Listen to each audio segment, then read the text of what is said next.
God, what did we begin? My emotions taking over me. Been a while since you've been sober, talking in your sleep. My emotions taking over me. Been a while since you've been sober, talking in your sleep. I guess I'm sensitive.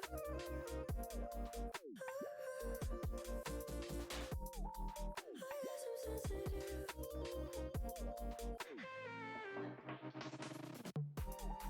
I guess I'm sensitive.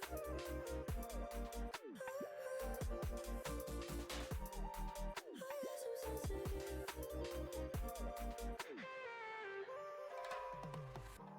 Human touch, making me blush again. Always a rush, and then I'm sinking in. Clothes on the floor, don't have to be delicate. Been craving you more. Oh God, what did we begin? My emotions taking over me. Been a while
Hey. Oh god. You would think I would like do more to prepare than literally sitting down at the last minute and then going, oh, I should have prepared more. Except I didn't, because I'm smart. I'm a smart boy. How we doing, y'all?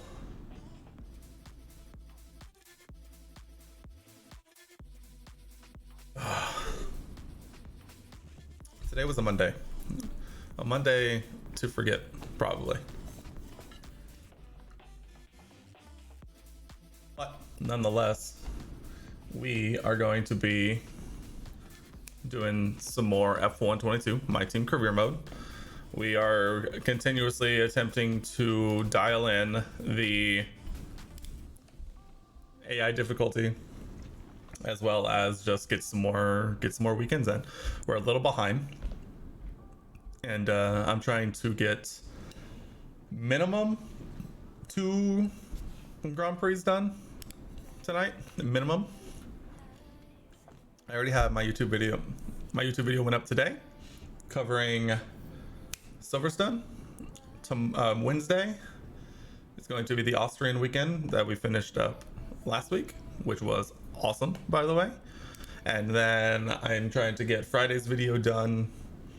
Basically, I'm trying to get it done as soon as possible so I can try and actually start to get ahead a little bit, and then potentially like speed up this first season, and we can get into the next season of my career. So that's kind of the plan. But tonight we're going to try and get as many weekends done as possible, and try and get better at the same time. It's going to be fun. I'm excited.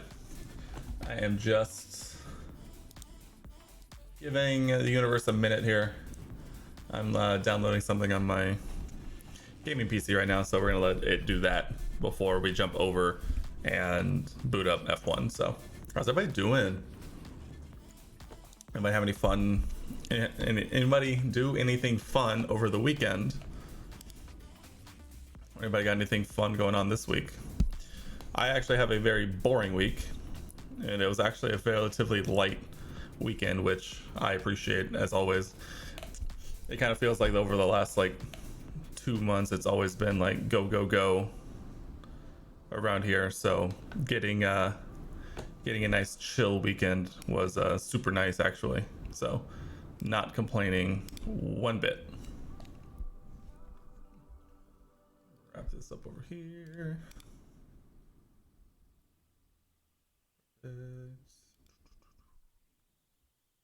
That done. Boot up F1.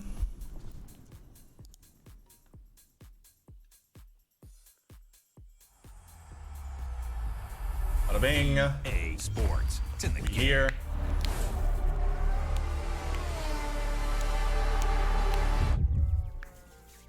Oh yeah.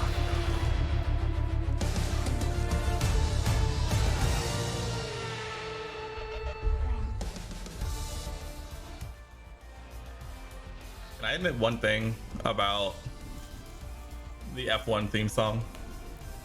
This is a great intro, but the ending is very anticlimactic. Like, very.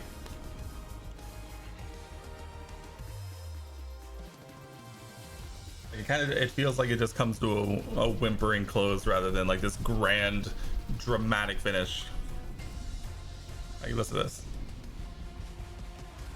Like, it's that bum bum bum bum bum bum bum. Like, it needs that bum bum. I think that bump needs to like go up. Like, you need that like to really finish it off well.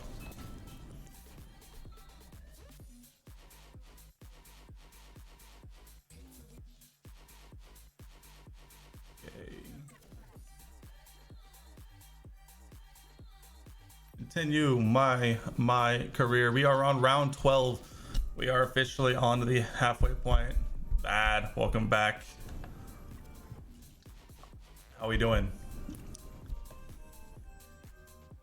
I say nothing because I kind of honestly it was kind of a pretty midday. So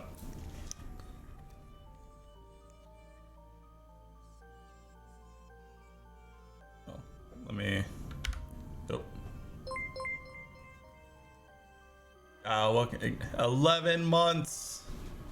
Let's go. And Saxon. Let's 9 months. Thanks, guys. I appreciate you. Thanks for stopping in. Thanks for saying hello. Thank you so much for the resubs. I appreciate it as always. Hope you guys are doing well. I am checking this.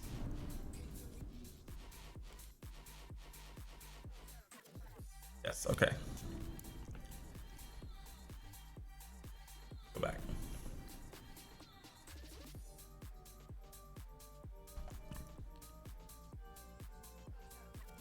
You are now funding this big, tall boy. Thank you so much for the prime, man. I appreciate it. That is great. Could not ask for a better Monday, to say the least. Couple of resubs and a new sub. I appreciate you guys as always. I'm currently recording this screen on where else do we want to start thinking about potentially replacing Fittipaldi? I think we should. I mean, hell, even like pulling Nicholas Latifi away from Williams is probably a better call than sticking with Fittipaldi. My problem is I ain't got no money, so don't know.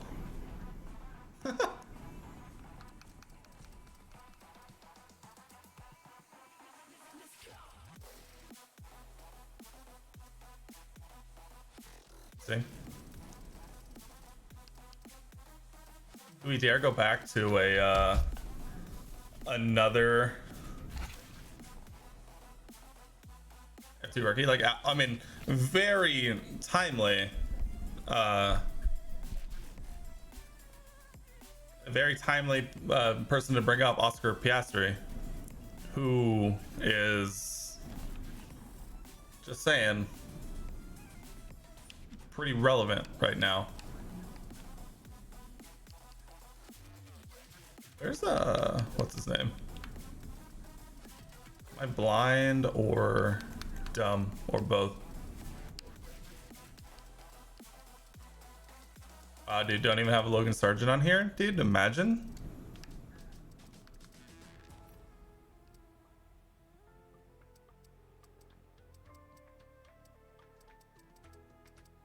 Are we like?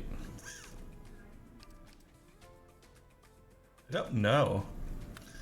Having never really done. Also, how does Lewis only have level 17 acclaim? I feel like that's oh wow, we have a hype train going. What in the world? When did that happen? Oh shit, nice. I think that's the first. Holy crap. We actually have a hype train going. That's awesome.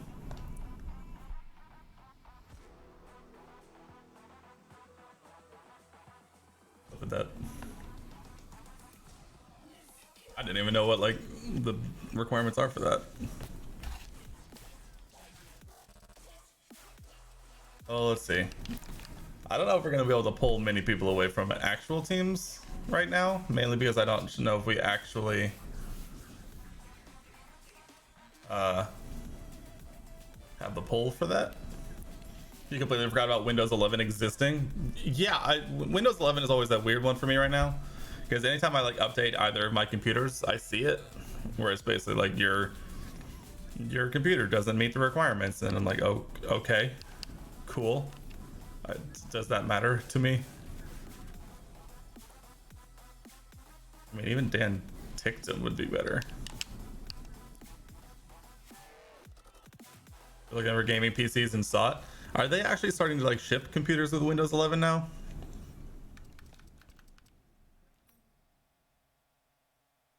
Nicholas Latifi as 80 racecraft? What?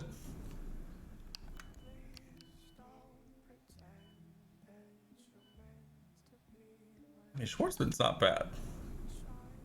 if we're trying to get another season in of like just surviving with the teammate and potentially trying to build a better card next year and then really go after someone next year,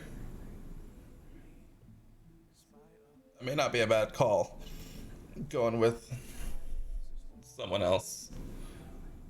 I mean, Fittipaldi doesn't have any buyout right now, and I could get Schwartzman literally right now if I wanted to. He has more experience, his racecraft is already higher, his awareness is already higher, and his pace is already higher, and his focus is already higher. Like, what are we doing?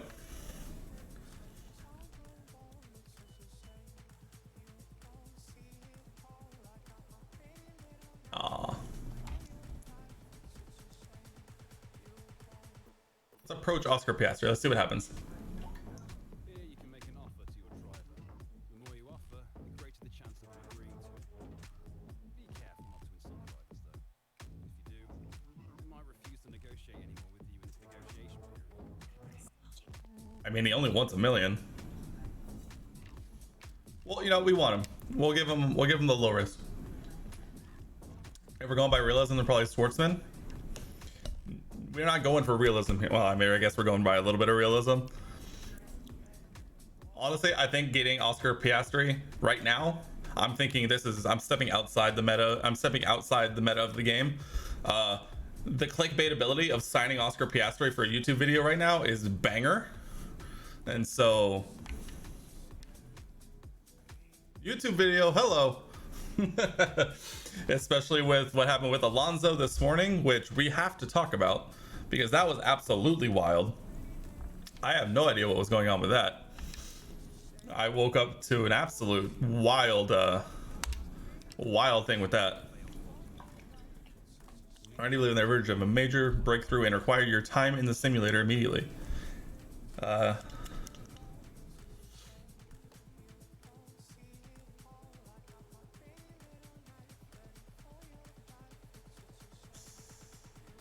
think it's either we're giving up R&D. We need to keep team morale up. Yeah, you don't know why he made that decision. Neither does a lot of the internet.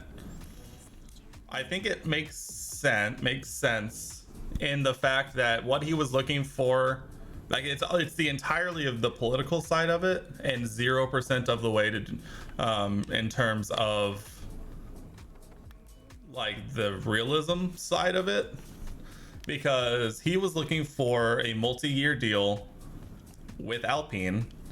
They weren't going to give it to him, and so he said okay, bet, and then went to Aston Martin and they were like, yeah, well, we'll definitely give you a multi-year deal.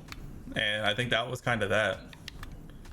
I don't know if it really boiled down to anything other than that. With Turbo. Dang you, Turbo. Yeah, restart you. It'll come after. It's fine. All right, we want to do a major weight reduction. Oh, it's so long from now. Oof. That's so long from now. But I mean, we need it. We need to start like really nailing some of these major component upgrades. But yeah, I think that's the only thing that really makes sense to me for the Alonso move, just because it's just like Aston Martin is not the place you're going to make an instant impact. I think again this feels very much like when Danny Rick went to Renault originally, which like if he's going to be in it for the absolute long haul, then sure. But realistically, if you're Alonso, like how much of an impact are you really expecting Aston Martin to make in the next any amount of time, really? Like there are still multiple years away from really mattering, I think. So I don't know. Yeah, I don't understand. We have no money. That's fine.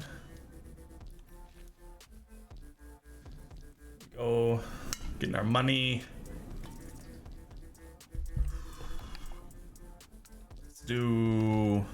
Let's do the checkpoint challenge. I will say, and this is entirely selfishly of my personal desires in the F1 in our actual F1 universe, is that by Alonso going to Aston Martin, Mick Schumacher cannot go to Aston Martin and probably regret it immensely. So that's a big plus, even though there are apparently reports that he's trying to get out of the Ferrari Drivers Academy contract thing that he's under. So I don't know what that's going to mean in the long run for Mick, or if he's looking to make a move, but I'm just happy that he probably isn't going to end up in the Aston Martin. That's all I really care about at this point. So anything else we can live with, realistically. I'm curious to see if Oscar Piastri actually does end up in the Alpine, because apparently there's a lot of stuff going around online about how it's more than just Alpine who are like really interested. I also would not be surprised if Nick De Vries, who did his the Mercedes FP1 the Mercedes free practice day for France, I think it was, if he starts getting some looks. I think he is a little lower down than Piastri in terms of the pecking order, but it could be interesting to see more teams try and take more shots on the younger guys. So that'll be interesting. But yeah, I'm surprised, going back to the Alonso side of it, I'm surprised that they had this decision made so quickly. Because I mean, at the point of this morning, Seb, it was like 5 days since he announced he was going to retire. And apparently they reached a deal with Alonso in that time, which is like kind of crazy to me.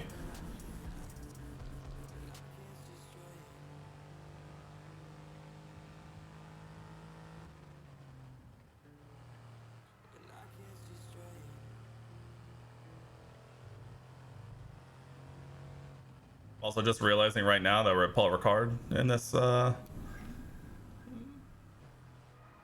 weekend, so that's gonna be exciting. I wonder if it's gonna be a million degrees like it was in real life.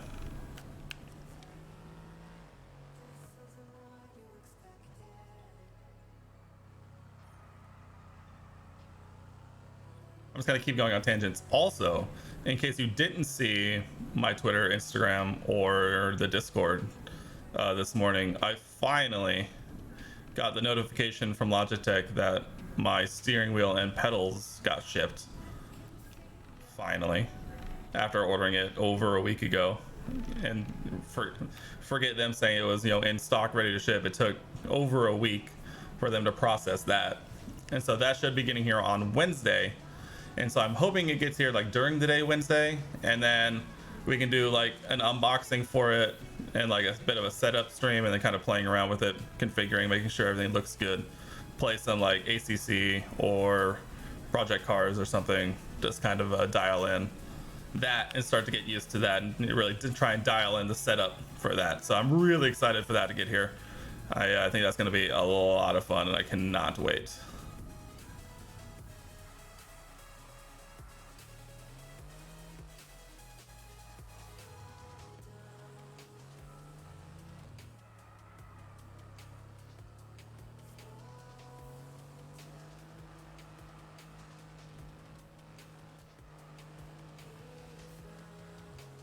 So I didn't get the H pattern with it yet.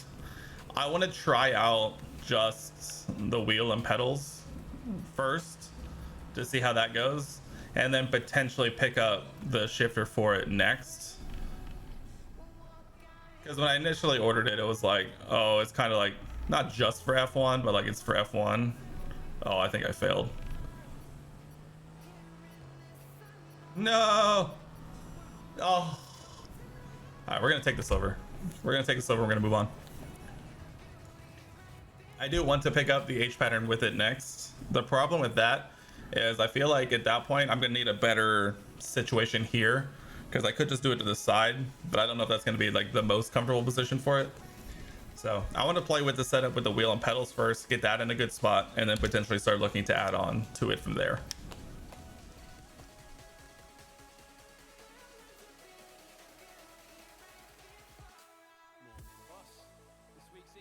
Yeah, so I think the next step after getting it set up here would be to look to getting a foldable rig or something like that I would try and find one that I fit in.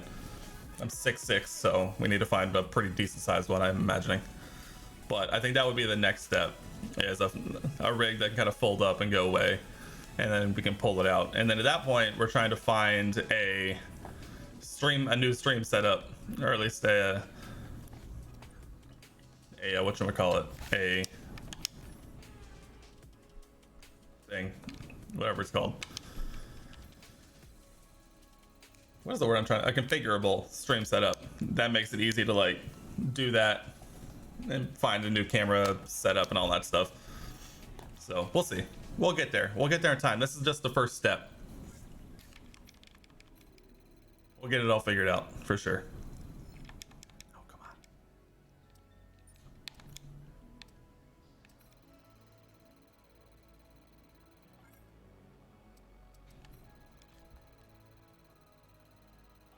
Let's go. Huge practice session.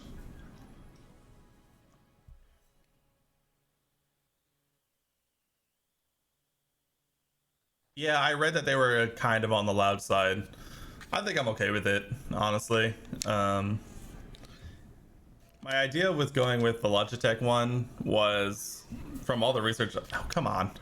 All the research I was doing, it seemed like it was the best balance between like quality and like price. I think in my head, in an absolute like optimal world, I love having that wheel, and I want to invest in something even nicer, like maybe next year, and try and like start to upgrade stuff from there. Yeah, so I think the ideal situation in my head is, which one do I have? Is get used to having a rig and doing purple on a 25. Let's go.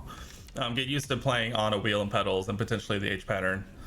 And then from there, see what I would want to move through, replace, you know, get a full setup rig, all that stuff. So baby steps. Because I would love the idea. I was also looking at the pronunciation Fanatec one. But I think that was slightly more on the expensive side. And so I think I decided, I was like, Logitech seems a bit more of the way to go to start. And that's it. Okay, that's what I thought. I just realized my gaming monitor, I haven't taken off a piece of plastic, and I'm trying to do it right now. Look at it. There it is. Let's go. We failed weight distribution. Oh no. So I was looking at them too. Oh, come on. How much? Thank you.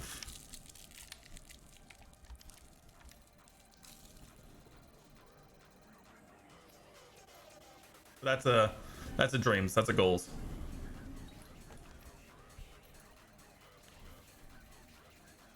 We'll see. I don't have a whole lot of, hey, we did them all. Nice. I don't have a whole lot of space for like a whole rig, and so that's gonna be the other part. That's why I kind of like the idea of what you're saying about like a foldable one. I already forgot that we signed Piastri.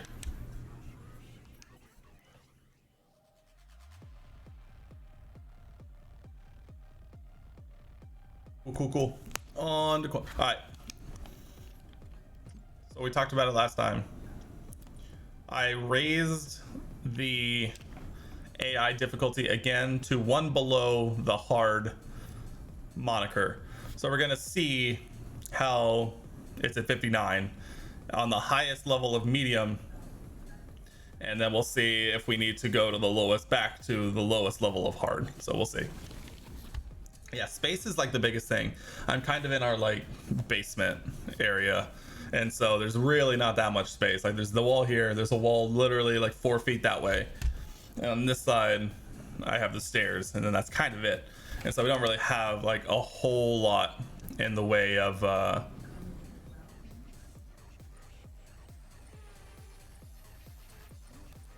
space for like a whole thing. All right, let's do it. Paul Ricard.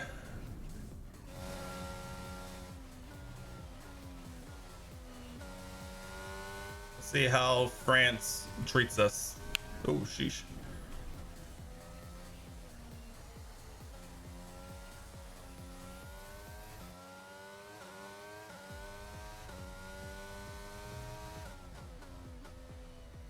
I really need to get in the habit for like the rest of this season of F1 of like actually doing like a practice session on these tracks that I've never played before, because just because I've seen it in real life doesn't mean I know what it is in the game or how it drives or the right lines to take.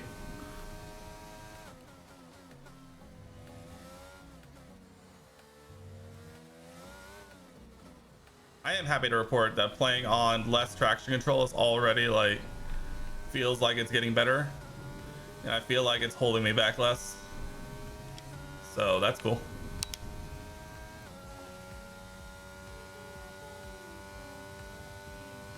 And Stroll goes fastest. There's something you don't see every day. Oh yeah.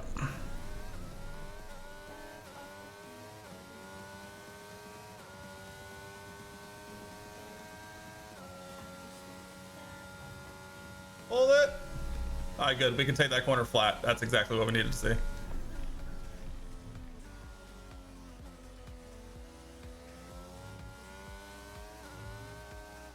Okay. Everyone just relax.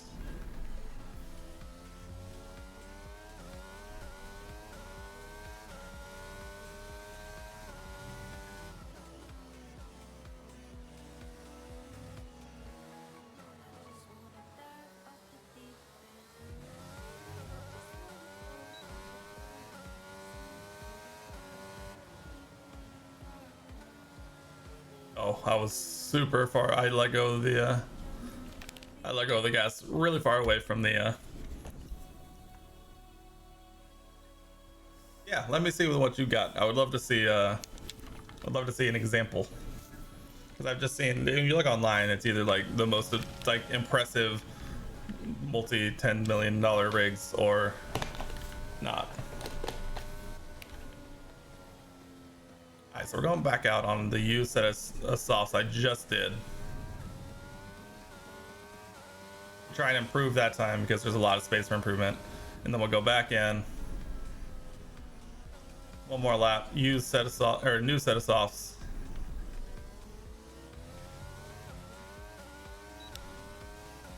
And we'll try and get into Q2.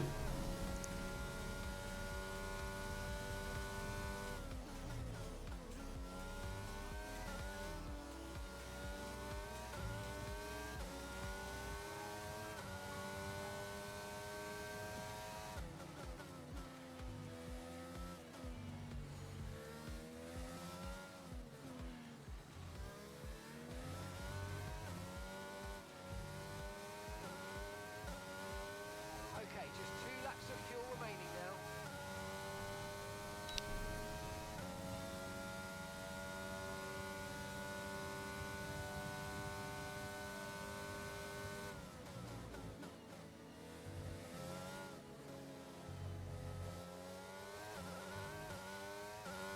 Alright, we took that section way better that time.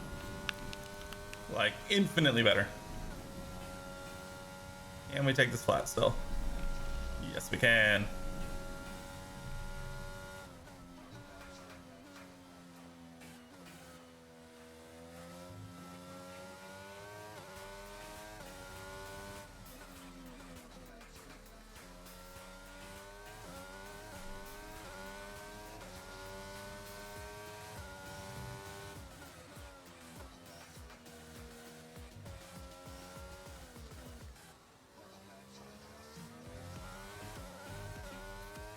Dynamite. Welcome in. I know, dude. The new Mario Kart mods I got are crazy. P13. Okay. This end, you definitely don't need an amazing rig to be fast. You're 5/10 off the esports guys at Masano and ACC. With this full low rig, you should do well. Don't worry about a great setup until you actually want it. Yeah, that's kind of the thing. So I think it's just one of those things. If you look at these guys online who have like the craziest setups.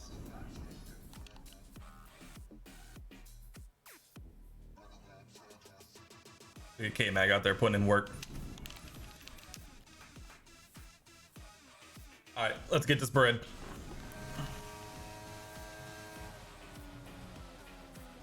Oh, we are. Do not put us behind the Alpine here. Walk on. Get a move on, my guy.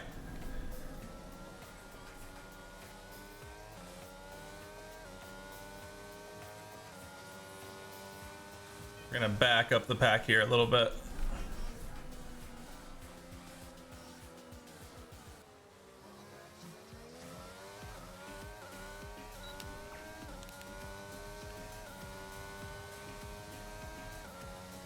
Really hope Lando doesn't screw us here.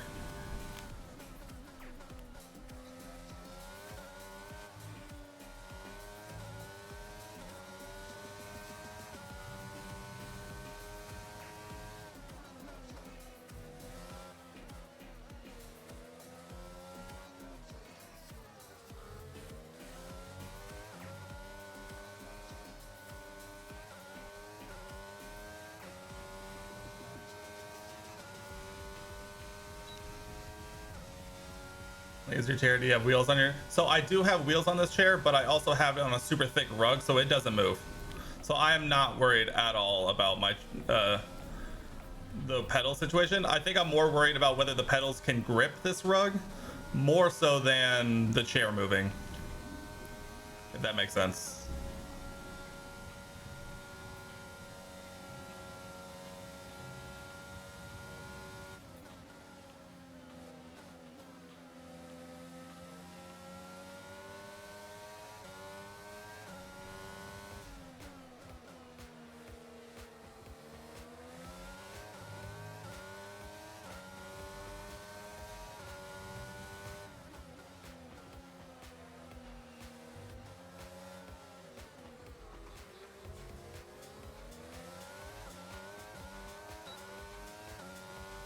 Yeah, so the 923 pedals have the grippy pop out thing. So I'm hoping that should grip this carpet pretty well.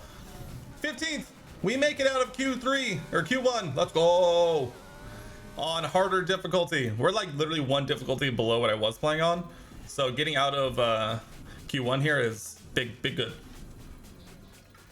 Big good with that.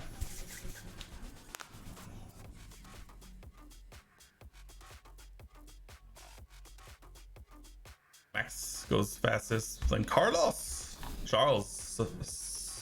struggling.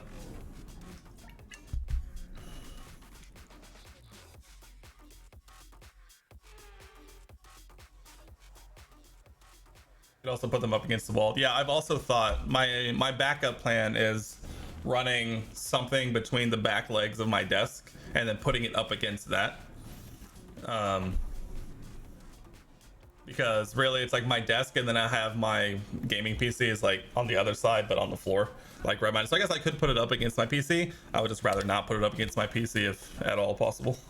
So, but we'll get it. Worst case scenario, I'll just go get I can make a little wall out of something, wood or something. I can literally go get whatever and put it between the back legs of my desk and put it up against that. So that'll be exactly what Wednesday is for. If they get here on time on Wednesdays, we'll try and get a whole setup configured, and we'll probably spend a good amount of time doing that. I'm just playing around with them and having fun, so getting them in a position to succeed.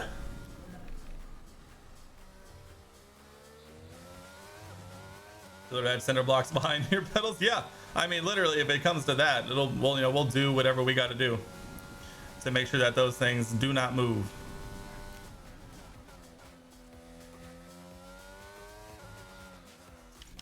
Damn it.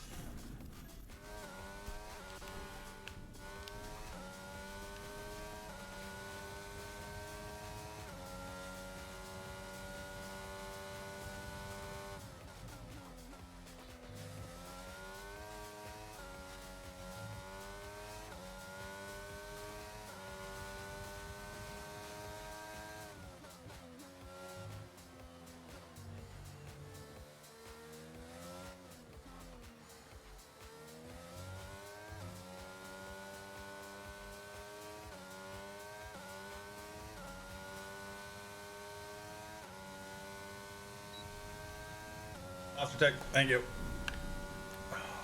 I always need the posture tech more than anything.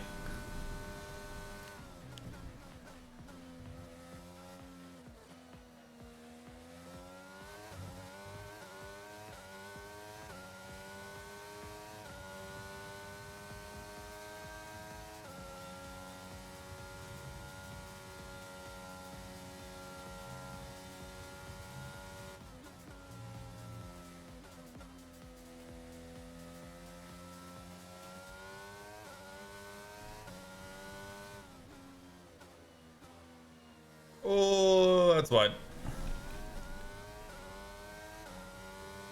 Give me 2 seconds and I will read that. I mean, literally, Sector 3 of Power Card is like the only turns in the entire thing that you need to pay attention to. You ever see Ferrari's Halo mounted mirrors in 2018? I don't think, hey, nice. I don't believe so. It sounds hilarious. Did they hang under or over? Because I feel like under is the only one that makes sense. But at the same time, they also sound like...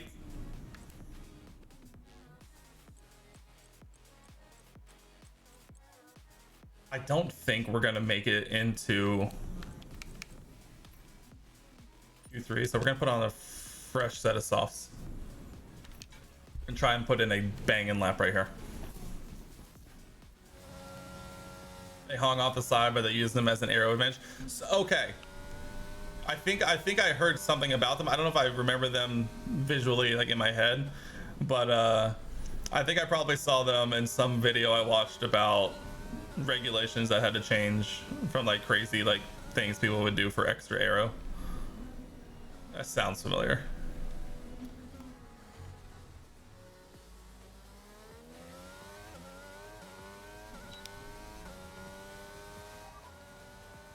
No threat of rain for the time being. All right, fair enough. Dries definitely seem like the fastest tyre at the moment.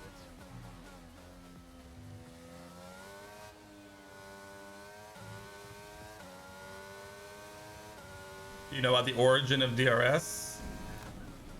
I can't say I do. I know it hasn't always been a thing, but I can't say I've really learned specifically about like where it came from. 2 laps of fuel left. Is this a classic case of like they didn't explicitly ban it and so a team just did it and then everyone went, hey, that's not fair, and then they went, nah, it's okay?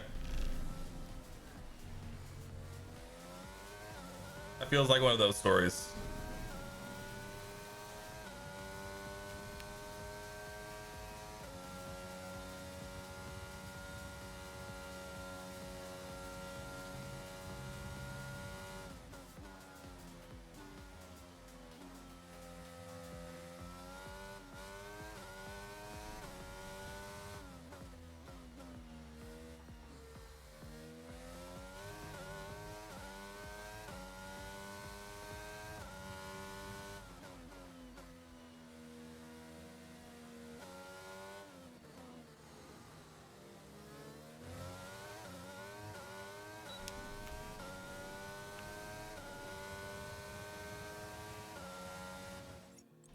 I didn't even see where I was, but I'm gonna try and get another lap in if I can.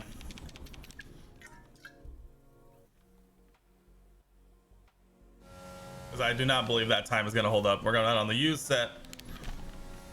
I should have put a new set on, but I honestly didn't know if we had time. Yes. Oh, we're actually in 11th. Oh, we just need to make up 1 spot. We didn't make the line. Dang it. 13th. Fine. This feels about where I myself could put the car. I'm just glad we didn't easily make it into Q3. So, big success. Because our car should definitely not be making Q3 on the reg. Checo goes fastest. Charles really suffering. Max goes 4th. Lando goes 3rd. Wow. George and Lewis 6, 7 makes sense. Mick in 8th. How did I miss that? And K-Mag, both Haas's in the top 10. The FIA made DRS as a safer version of the F-duct, which was basically DRS without the wing flapping. With the wing flap opening, the drivers had to use their left hand to cover. Yes! So yes, I did hear about that. Yes, they had to take their hand off of the wheel and cover a hole, which forced the air, yes, flow to the rear wing. Yes. I have heard about that. I haven't. No, it's okay. For long one, sure, I don't care. There's also a video from Singapore with Kubica where he's constantly using it and turn. Yeah, so that's why they made it like an actual thing, so that you could still drive with 2 hands, which, you know, makes sense. And I'm sure they also started to regulate it because of exactly like things like Kubica, where just holding it constantly. So make it a thing where you can only use it on certain parts. Gosk, thank you for the follow, Gosk. I appreciate it. Welcome in. I hope you enjoy your time here. We are having some fun on some F122, and I am ever so close to being level 10 acclaim. We'll get there. We'll get there at some point. Yes, I did watch the race on Sunday. What a wild one. I can't help but notice that since this is my first time watching F1 this season, I can't help but notice that everyone was, it's been a couple of back-to-back weekends where everyone was like, oh, Paul Ricard is like super boring. And then you watch it and you're like, it granted wasn't the most exciting, but it was interesting. And then in Hungary, they were like, oh, this is basically Monaco 2.0 where nothing happens. And then also that one, also very exciting, was very good. So I don't know what people are talking about. From my experience, the race was great. Max won from P10 at a circuit everyone was like, oh, there's no shot. So that was cool. I watched Ferrari completely and royally screw over both of their drivers. Well, not really both of their drivers, but both of their drivers relentlessly. Mercedes had a good day. Sad George, you know, dropped 2 positions from pole. But congrats to George on pole. I think it was a really interesting race to watch. I enjoyed it. As I said, first, I think until 12 or 13, they actually allowed DRS anywhere on the track. There's a video from Kodo with Vettel where he is using it right off the corners so he could have easily spun from oversteer. Oh, I believe that. Yeah, honestly, making it into only designated zones was probably smart for the long term, but that sounds super interesting. Because, yeah, people always say you can't overtake in Hungary. I think Max, Lewis, and even Checo proved that statement wrong. Yeah, Max obviously went up 10 positions to P1. Lewis was on a march down the stretch of that race, and then Checo also made plenty of spots up as well. Oh, we end up moving up to 11th. Let's go. So it was super interesting. I think a lot of it, like, I mean, there was the pass Charles had on George when he finally got into the lead. That was fantastic stuff. Like, granted, I think the problem most people probably have with Hungary is that there's less overtaking zones or viable overtaking zones. But I think with the new regulations, I'm speaking out of my ass right now because I've literally only been watching this year. I think with the new regulations that are making the cars a lot of, you know, keeps the cars a lot closer. Also in this universe, Charles is a big fan because he's leading by like 90 points right now. going into France. So he's loving that. Dude, which weekend are you talking about, Ghost? Because Ferrari messes up every strategy they have. There's not an incident in which in which they don't mess up strategy, or if they actually don't mess up the strategy, Charles puts it into the wall. Which, granted, everyone makes mistakes, but it feels bad when the first race and the first time in France where he's actually running a pretty good race and they don't mess up the strategy up to that point, then he just bends it into the wall, and like that's so sad. Oh my god. I could go on a rant about how poorly Ferrari handled Charles' strategy. But I think you can simply say it that the medium hard was so bad that even Pirelli in their like recommended strategies wasn't even included. Never mind the fact that they had both Alpines who went onto the hard tire on like lap 20 and basically complained the whole time about how it was impossible. And then you had everyone else who ended up on the hard tire due to damage or whatever, who also were just not, it was not viable. And so instead of listening to your driver, in which he's like, hey, the mediums feel pretty good, we should just do this for longer, they went, you're right, 19 laps on the mediums, that's far too many. Hards, because our car's different. Our car's better than those cars, so we can get heat into them. And then he floats around out there on ice for 15 laps or whatever it was. Yeah, that's what I'm saying. I know the softs you couldn't have gone onto the softs when they brought him in, but you could have extended the his medium stints. I think they did like 18 and 19 laps, like for like both stints, and then you went to hards. It's like at minimum you could have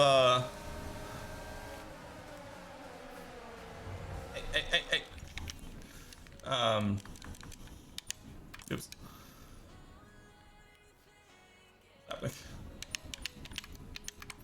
I wanted to stop it. Yes, go back. But his second stint, he literally went 19 laps on the mediums when you had Lewis basically on the same strategy. Oh, that was a terrible jump. I'm too focused on Charles. Yeah, the hards weren't working for anyone. And it's like when you have Lewis out there doing basically the strategy Ferrari should have been doing, the medium softs, he was out there for like 32 laps on his second stint on the mediums.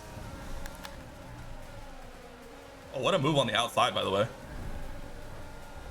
And it's like you have Charles here who did like 18 laps and 19 laps on mediums. Like you stretch that out to 25, and you're all of a sudden you're looking at switching onto the softs and lap whatever, like 15, 17 laps on the softs, which is totally doable. And he even was talking about how the softs or the mediums actually felt really good.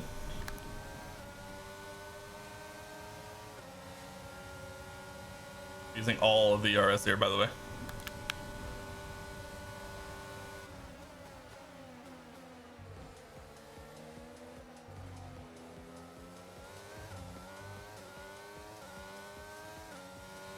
Let's see. Actually, dude, it baffles me too.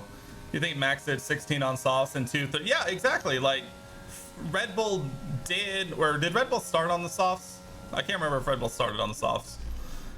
But it's like literally like there were many teams who did the strategy they should have done. The hilarious part is I think the reason they would give for doing what they did was that George pitted on lap 17 or 18 or whatever it was when they put in the dummy call for Sainz to pit. And so then George went in, and so they're like, cool, we got him to box, now we'll box the next lap and then the next lap to cover it off. But I think if they don't call Carlos in to box there, George doesn't box and they keep going, and then that just makes their lives infinitely easier. So I think getting the dummy call for George to box early might have been what set that whole thing into motion. But at minimum, they should have left Carlos and Charles out there on the the mediums on that second stint for longer, and then just gone straight to softs, which they did for Carlos, which was wild to me. It's like they literally did the strategy for Carlos and then messed it up for Charles because they assumed the tire deg would. I've determined that Ferrari strategy is just they just assume that tire degradation is way more on other cars, and so they just assume that other teams are going to struggle more when they don't, and then they go, what happened?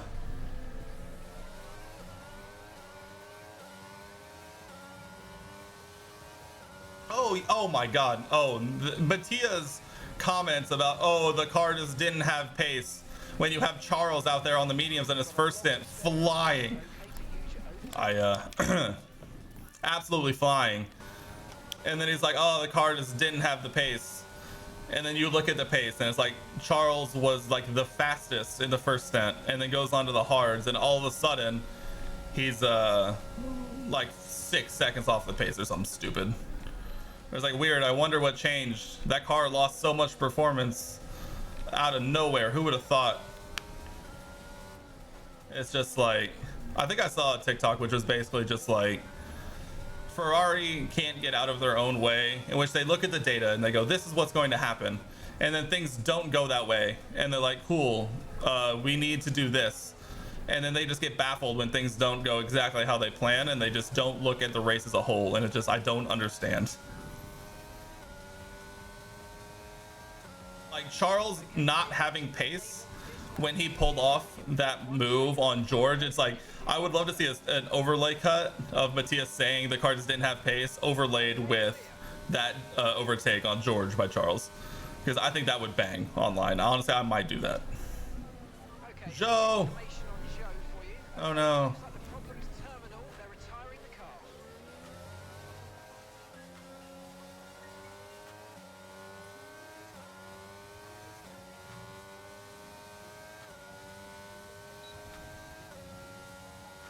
Max had a great drive. Honestly, I wouldn't say I'm a Max fan, but I am also not a Max hater. I think Max is just a really good driver. But yeah, he had a fantastic drive. He did exactly what he needed to do, including getting some extra heat into those rear tires by spinning. And he just did in Austria, Red Bull Ring, where he just kept wanting to get back at Ferrari for passing him like every time in Austria by overtaking them again in Hungary. But yeah, Max had a fantastic drive. Like Max did everything he had to do, and Red Bull did everything they needed to do to win that race.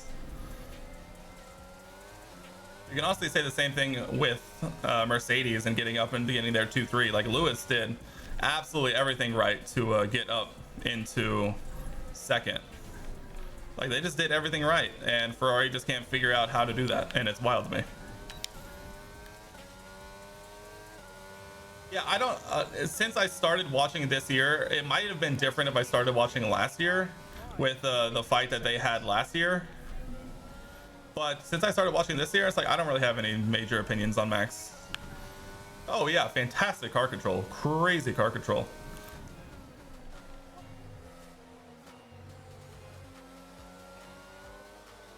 I feel like a lot of people's like feelings on Max are just like influenced more by like Daniel Ricciardo and last year than on actual like skill, because he's a really good driver. You know why Merc changed Russell's color to blue? Haven't seen anything on it. You know what? I can't really say I did. I'm wondering if they're just going for like, since Lewis has yellow basically, if they're just trying to make George's identity like that blue. I really like that blue. I think it works for him really well, but I'm not sure.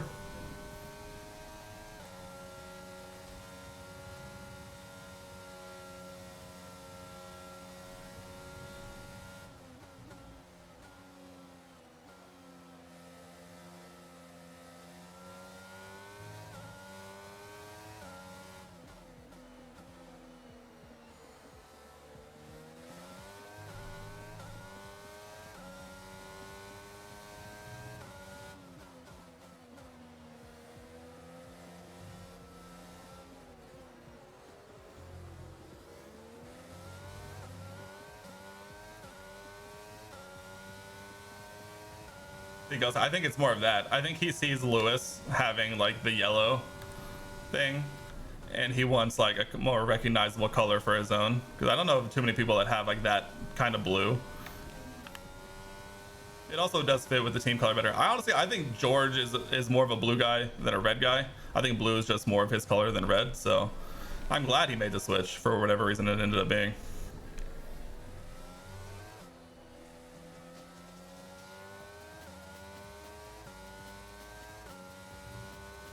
I'm outside of DRS of Danny. Damn it. So Mercedes go back to white suits. I think that would be really cool. I know I saw someone who made a makeup of like what the Ferrari race suits would look like in black, and I need to see them do a black race suit for a race. I think that would look super good.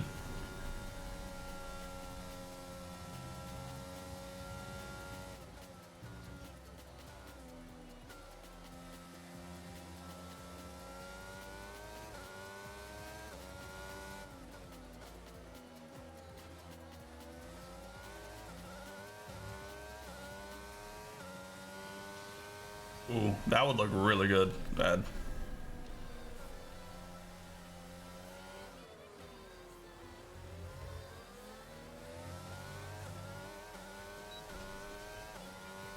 Like the good old days.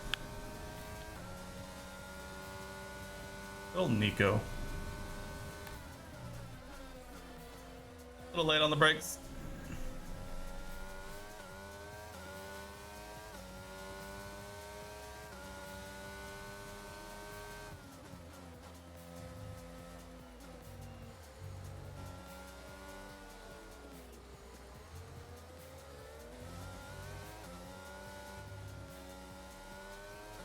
I feel like both of you guys have watched F1 for a lot longer than me. I've always been curious how watching F1 was back when Mercedes and Lewis were winning like everything. Holy shit, Couch. You actually, the maddest of lads, you actually did it, you son of a bitch. Honestly, I forgot that channel point redemption was even there, I'm not gonna lie. The nothing for 25k, holy. Maddest of lads drops 25k for nothing.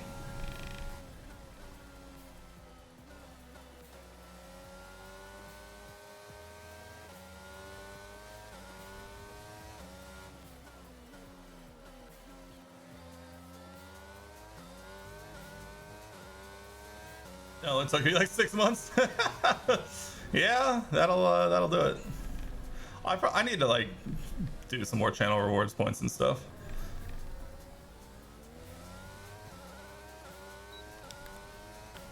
You started watching with your dad when Lewis was just winning everything in 15 and 16, and 15 and 16 was very nice to see.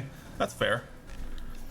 I feel like I definitely understand the mentality like when Nico won, which was what, 2016, when it was like Lewis was just winning, and all of a sudden someone else was winning, even if it was still like a Mercedes.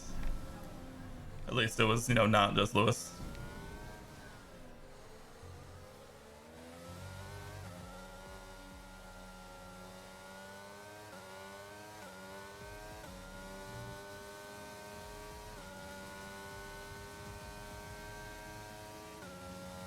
Ooh, the red and white Ferrari.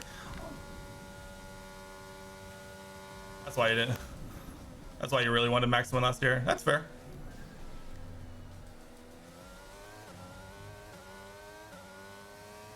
Okay, so you wanted Max to win, but how did we feel about how Abu Dhabi was handled with the safety car?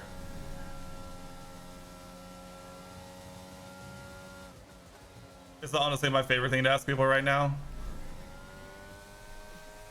It's like, you wanted Max to win, but does how he won matter? Or was it just entirely just as long as Lewis didn't win?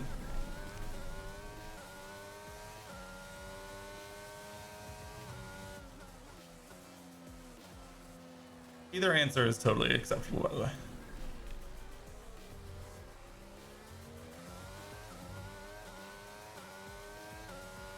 You want anyone but Merc to win? Fair. As long as Merc didn't win. I got you. I got you. Dropping a second a lap to the car behind. 1 second. Honestly, I get that. If a team has been that dominant, I think my impression of it was skewed because I learned about it without really understanding Mercedes' like history with winning recently. And so I think when I first learned about it, I was like, well, it feels like they changed the rules just to make it more exciting, which I get. I understand. But if it's only for that reason, that feels wronger. Hi, George. George, get back here.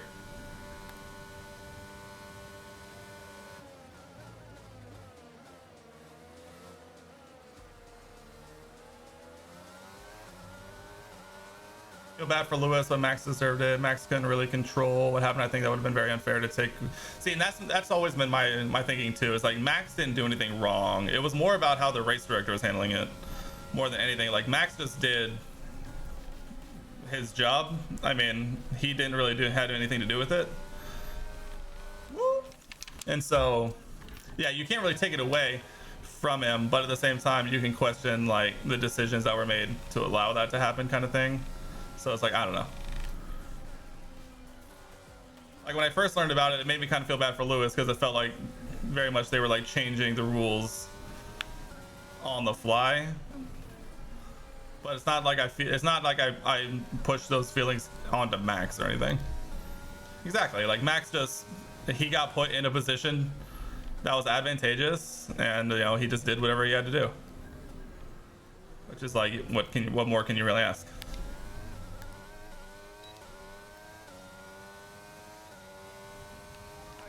And then you can also feel bad for I missed who they were talking about. You can also feel bad for Lewis, like just as much, because I mean basically the same reason, but the other way.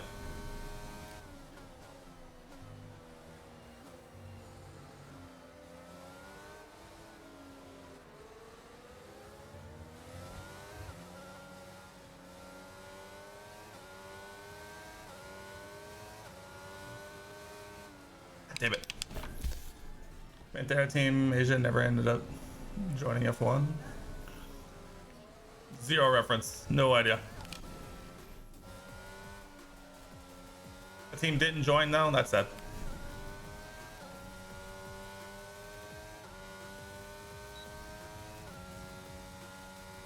Oh, you think only letting lap cars between Max and Lewis was stupid? Yeah, see, that's the thing that I don't understand. Because from my understanding at that point, it was like that they weren't allowing that. So it's like, why all of a sudden are you allowing that to happen? It's like, that's the thing that kind of makes you feel bad, because I feel like it's the classic, Lewis didn't pit because he assumed that there would be all the lap cars in between him and Max. But then you let the lap cars unlap themselves, and then all of a sudden you have Lewis on the used tires and Max on the fresh softs, and then you get what happened. And so it's like, I feel like it's that call that really just boils down to what happened.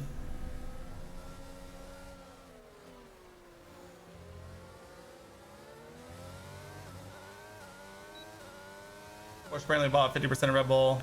It's gonna come instead of red and a black and red Red Bull. A black and red Red Bull would be awesome. Yeah, I'm really curious to see what the design of that was. I was really surprised. We kind of talked about it last week, about how it was like 50% of Red Bull Racing and not just like a general partnership, like actually the whole thing.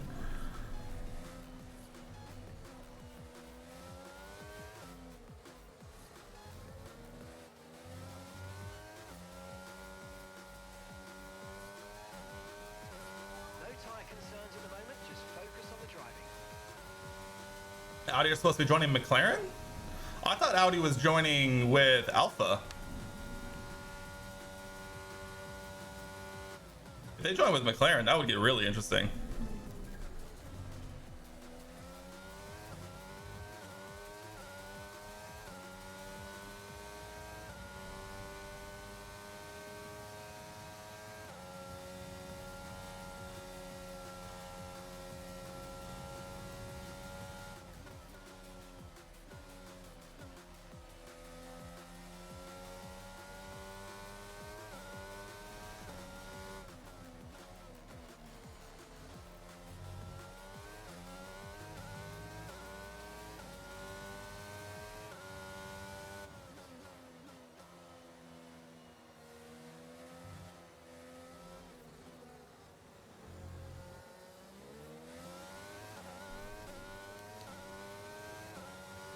Max just always seems to have problems this year in Q3. Max does have a lot of problems in Q3. Started a second a lap faster. 1 second. Gap Although I will say, him and Lewis both having mechanical issues this year in Hungary to give George his first pole was really exciting. I'm really good at that. I'm really okay with how that ended up.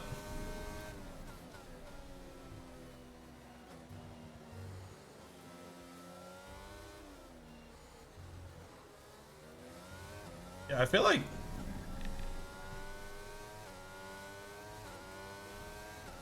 all right, concentrating.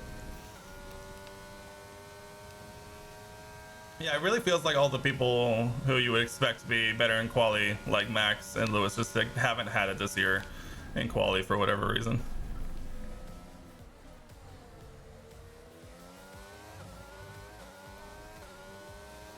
Alonso, get out of here. You're in the wrong car now, my guy. How is George 4 seconds ahead in front of me right now? He was literally like just here. Also, what happened to Daniel?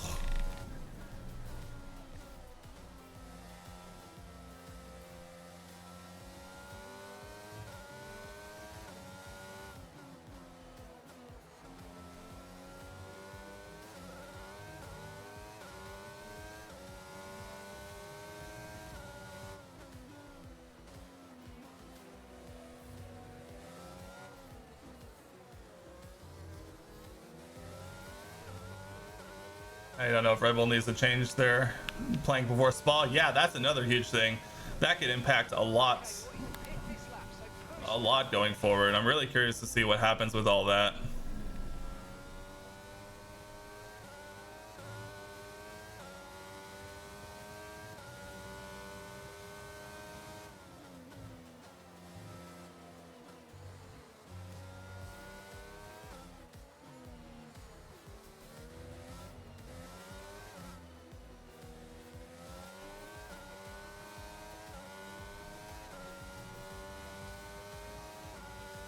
Warner's already asking FA for rules. I mean, yeah, it makes sense. Like, you need, they need to know.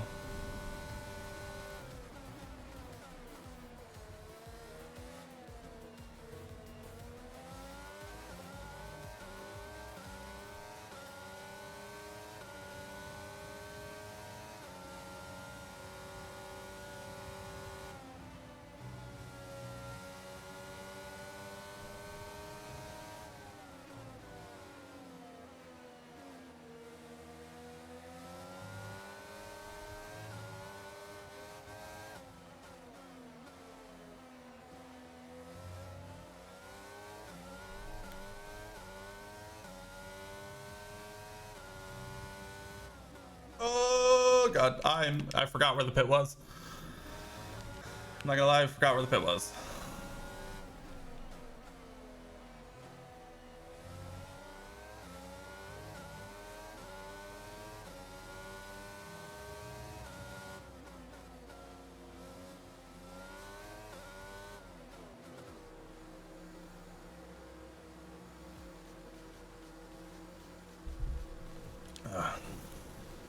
God, that's such a long entry into the pits.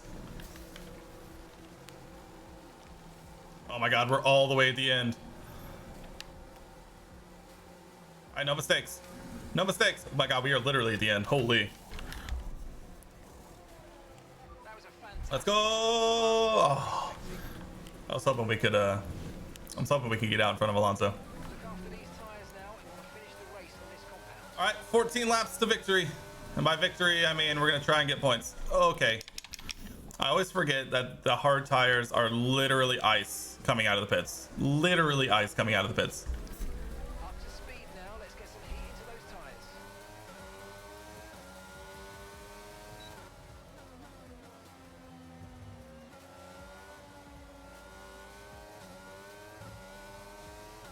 Gotta hang on to the back of Alonso here if we're gonna have any shot at points.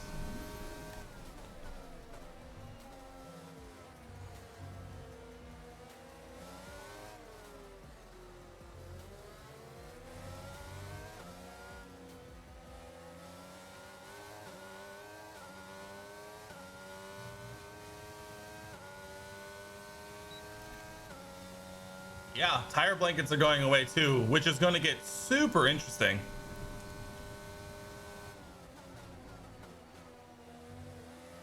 Weird question, 3080 or 3080 Ti versus 3080 Ti?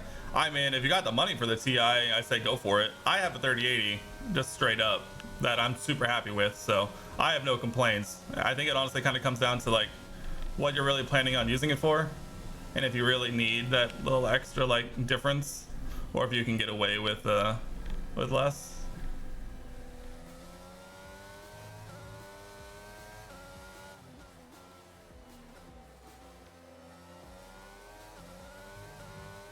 You don't know what they wait. You don't know what they are, like in general, or Oscar's coming in for his stop now. I need more context around the what they are part. I mean, they're graphics cards. The 3080 is the quote-unquote like okay, so the 3080 is like the quote-unquote like base version of the 3080 series. The TI versions are supposed to be like I can't remember what the TI actually stands for, but they're supposed to be like that extra like advanced version that offer just like a little bit more performance, that are like closer, that gets you closer to like the top tier models, like the 3090s.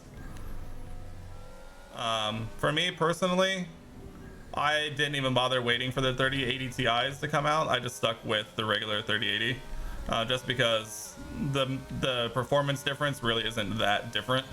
It really isn't that noticeable in the long run. So Verstappen will love that in quality win, the very secret spinning technique to warm up his tires. True.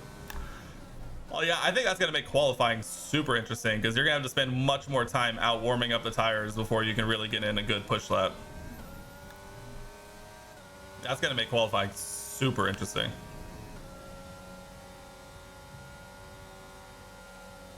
Look at the run.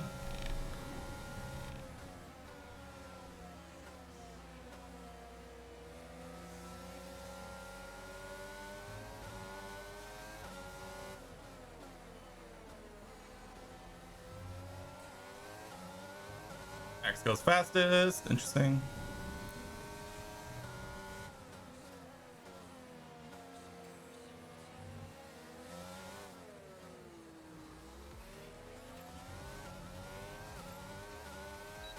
Confused in console knowledge. I get it. Honestly, if you think about it, the 3080 Ti is like the pro version of the 3080. Like that's kind of the easiest way to think about it.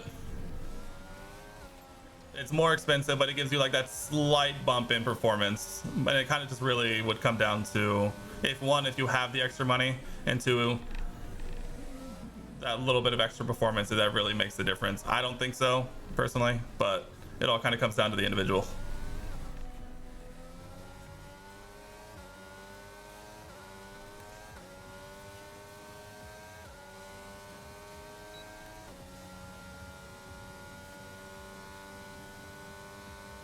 Yeah, no, for sure. I totally get wanting to do your research. I'm the exact same way. I want to know absolutely everything about whatever I could potentially buy.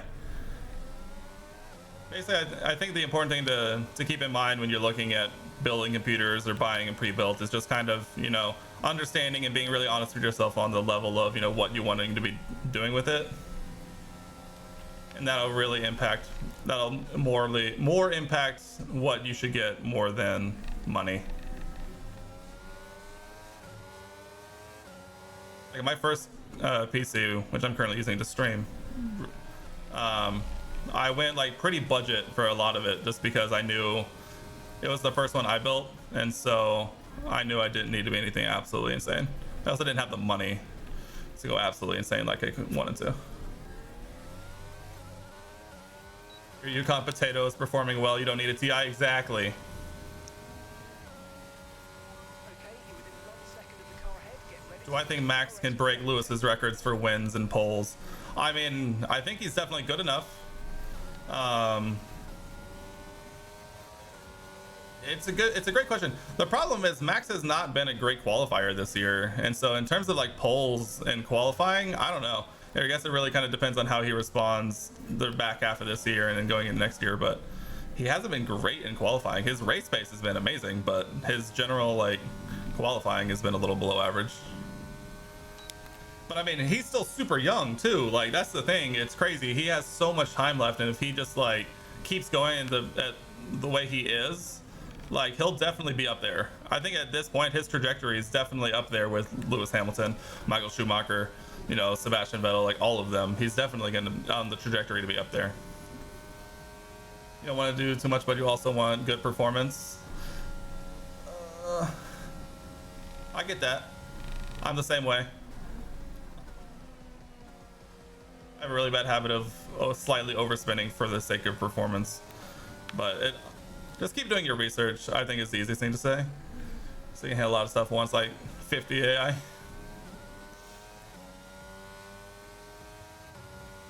Honestly, I think personally the CPU is almost more important for me than like the graphics card. Like the graphics card is very important, but unless you're absolutely like pushing like the absolute boundaries of graphics, having like the top tier graphics card like doesn't make as much sense. We need to get to the end of the race on these tires. Dude, I cannot do this turn one. Made by 20.8 seconds. You know, like Seasons having over 20 races now. If you say that's true too, with Seasons being longer, and especially if they get even longer, then he'll have even more of an advantage against Lewis and all those old records. So I think he's definitely in a position to be way up there at by the time he's done. So yeah, if Red Bull remains competitive and Max, you know, doesn't fall off a cliff, I think he definitely has a really good shot at breaking a lot of those records. Now that you point out a very true fact of with the seasons being longer. He's 25 in September. And he's got plenty of time left. I mean, look at Alonso. I mean, he's going to a multi-year deal at Aston Martin at 41. Like, if Max just like stays in shape and just like I said, just basically just doesn't fall off a cliff, then I think he'll be more than good enough to go for another. I mean, 10 years as a dead minimum. I guess it really comes down to if he gets bored before then, more than like needing to retire from lack of skills or anything.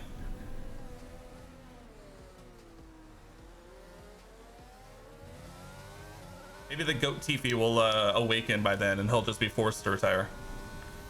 Yeah, he's won a stupid amount of races so far this season, and he doesn't really look like he has really any plans of letting up, especially if Ferrari is just going to continue to strategize themselves out of wins. Like, Max is just always going to be there to pick it up if others drop the ball too hard like they have been.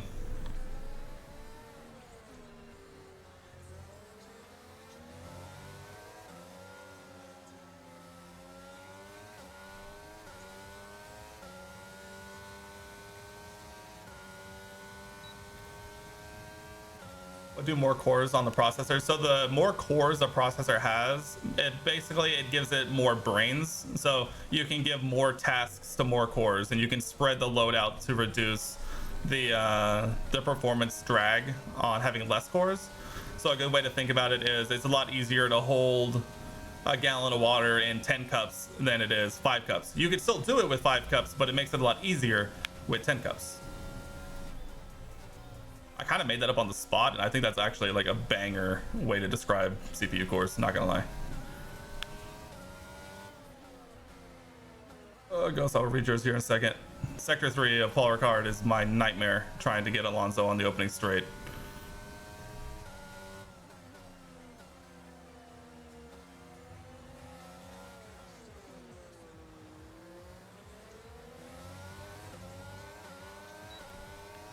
You break the record for most wins in a season? Oh, absolutely. He is well on his way to breaking that right now.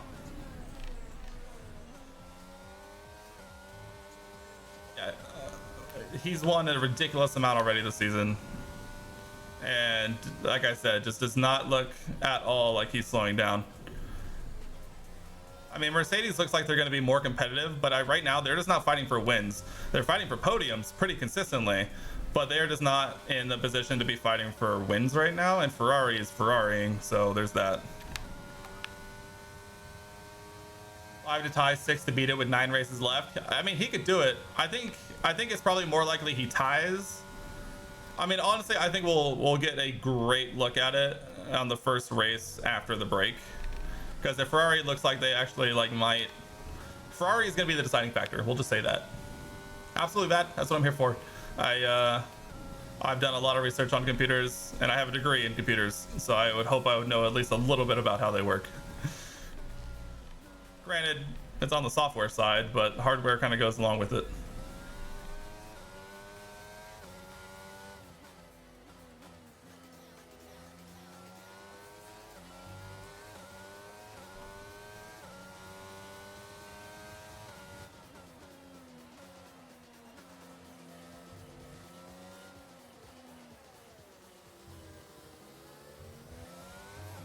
I feel like Ferrari's success has come from their floor, though. I mean, I think that's definitely part of it. I think the regulations, the directives that come down based on the floors is also going to really impact Ferrari. So I think the floor, honestly, the floor judgment might be the deciding factor for a lot of them, because Red Bull's also getting a pretty sizable advantage from that as well. So it'll be really interesting to see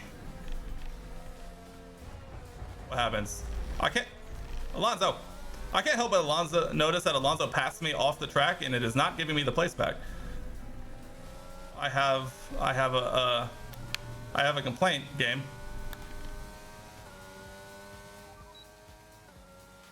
Tire condition still looking good.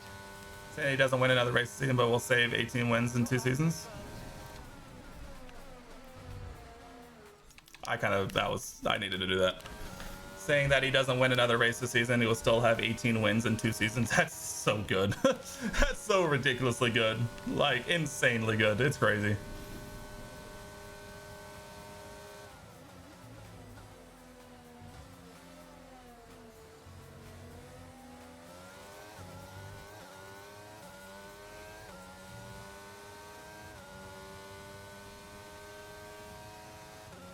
Need to have a talk with the race director, because Alonso literally did pass me cutting the corner too and doesn't have to give the place back. I feel like this is some bullshit,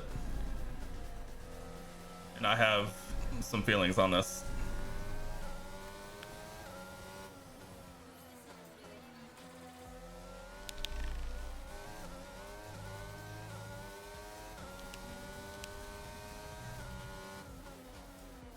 I will say, playing on less traction control, I feel like definitely makes it easier to get heat into the hard tires. That makes them feel actually drivable for once.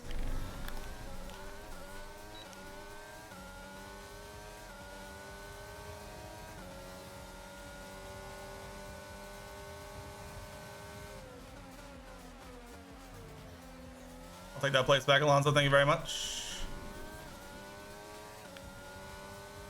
Okay, you've moved up to P9. Into P9 now, well done. A lot. I'm gonna lose it at Alonso here.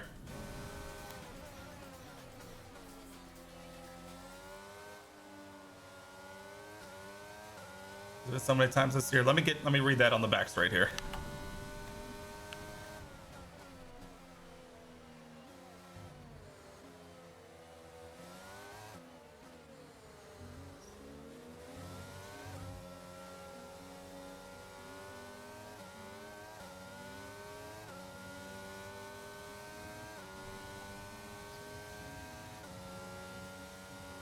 How many times this year I had to doubt the Ferrari would win, but Red Bull just snatched it due to pace or poor Ferrari strat.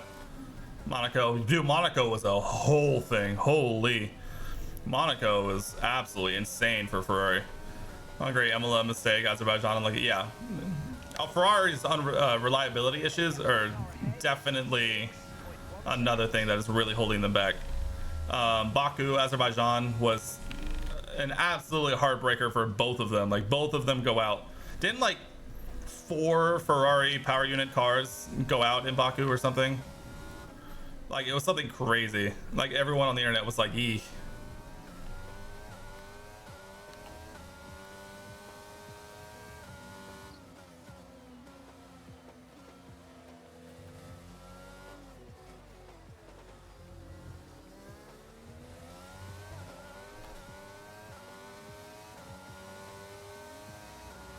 Yeah, it was something crazy. Okay, you're in the top 10. That's what I'm saying. It's like Ferrari either gets it wrong with strategy, or a small driver mistake sends them out, like France, or reliability issues. 5.5 tenths a lap. He did it again. He literally did it again. What the heck, man? How is he not getting punished for literally cutting the corner and passing me? This is some horse shit. In Bahrain, everyone was trolling Red Bull's. Yeah, well, I mean, to be fair, Red Bull's reliability at the beginning of the year was not great. I mean, they had it was a double DNF in Bahrain, right? And so that was like, everyone was saying, what is happening? It's literally the first race of the season. So, I mean, you kind of get it. To at least a certain degree.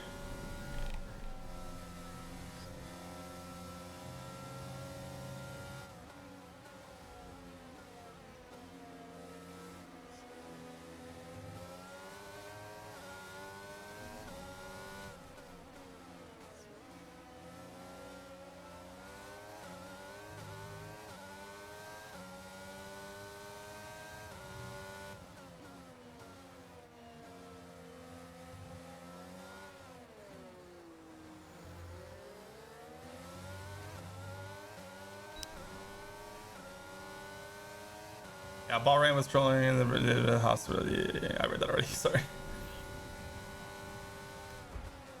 God damn it, Alonso. Crazy how Red Bulls improved their reliability while Ferrari power cars have just slipped away. I mean, yeah, totally true. It's crazy. I mean, I guess that's what happens when you, like, you know, develop a car over the course of a season.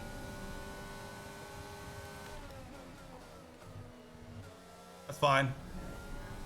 He's been doing it to me literally in this sector the entire day, so.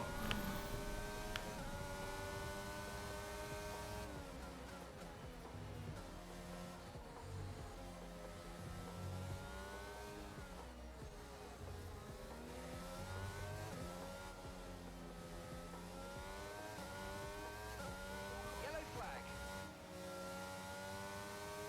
Someone's come off ahead of you. There's a yellow flag ahead. One of the alphas always DNFs. It's true.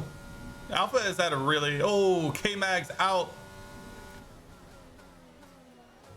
I mean, that's great for us. I mean, if we get a safety car here, that would be lit. I don't think it's gonna happen, but it would be lit. Okay, that's us with 5 laps of fuel remaining. 5 laps of fuel left. It's, yeah, it's weird to see where the teams have come from the beginning of the year to now. Okay, clear. You can definitely tell which teams are kind of feeling the pressure more than others, I think.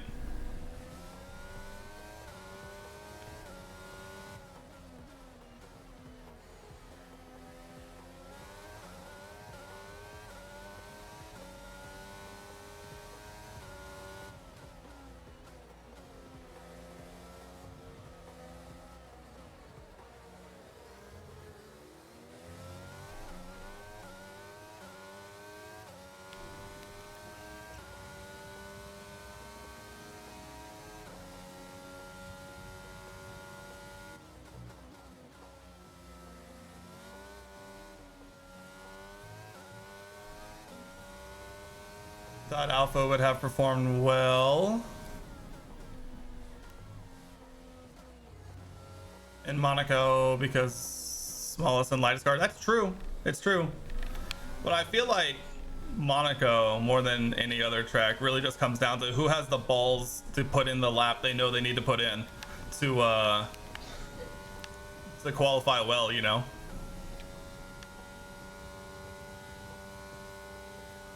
And I like Joe and I like Valtteri, but I think they just might not have the confidence in the car, even if it should perform well, to really just stick it in there and do what you got to do. Yeah, aka Charles. Yeah, exactly. Like Charles is balls to the wall 1,000,000% all the time. It's just, you know, sometimes it just doesn't work out. I think that's just I think that's the kind of mentality you kind of have to have, or at least I'm imagining you have to have as a Formula One driver. Whereas like it's like the Senna quote, which is like, you know, if you see a gap and you no longer go for it, you should no longer be a racing driver. It's like you got to be willing to go for the gap every opportunity, every time. And if you can't do that, why are you even here?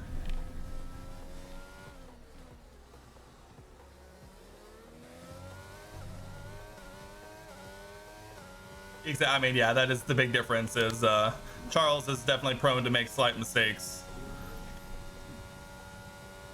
But I mean, it's kind of the thing. It's like, would you rather him learn his lessons and make mistakes, or be too timid and, you know, just not go for those moves. And so it really kind of boils down to, are you okay with the mistakes from the drivers if that means they're, you know, doing what they feel like they have to do to get the dub.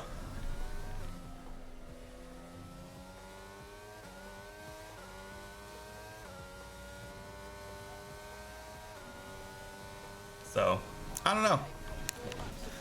Like, I feel like it's a lot easier to be like, oh, it's so easy, but until you're out here going 200 miles an hour down the back stretch of Paul Ricard, like, you have no idea what you're capable of. And it might, if you don't have the confidence in the car, then that's that. Oh, dude, literally, yeah. Whenever Charles is actually, like, doing well, it's boom, Ferrari strategy, or boom, his engine literally blows up. Like, that dude needs a weekend where he literally just goes pole, lead the whole race, win fastest lap. Like, he needs a Grand Slam weekend so badly, probably for confidence more than literally anything. Like, that dude needs one.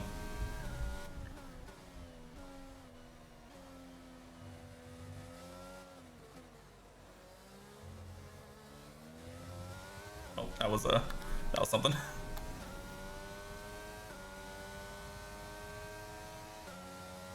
I think he's had one this season. I don't know what it is off the top of my head, but I feel like he has.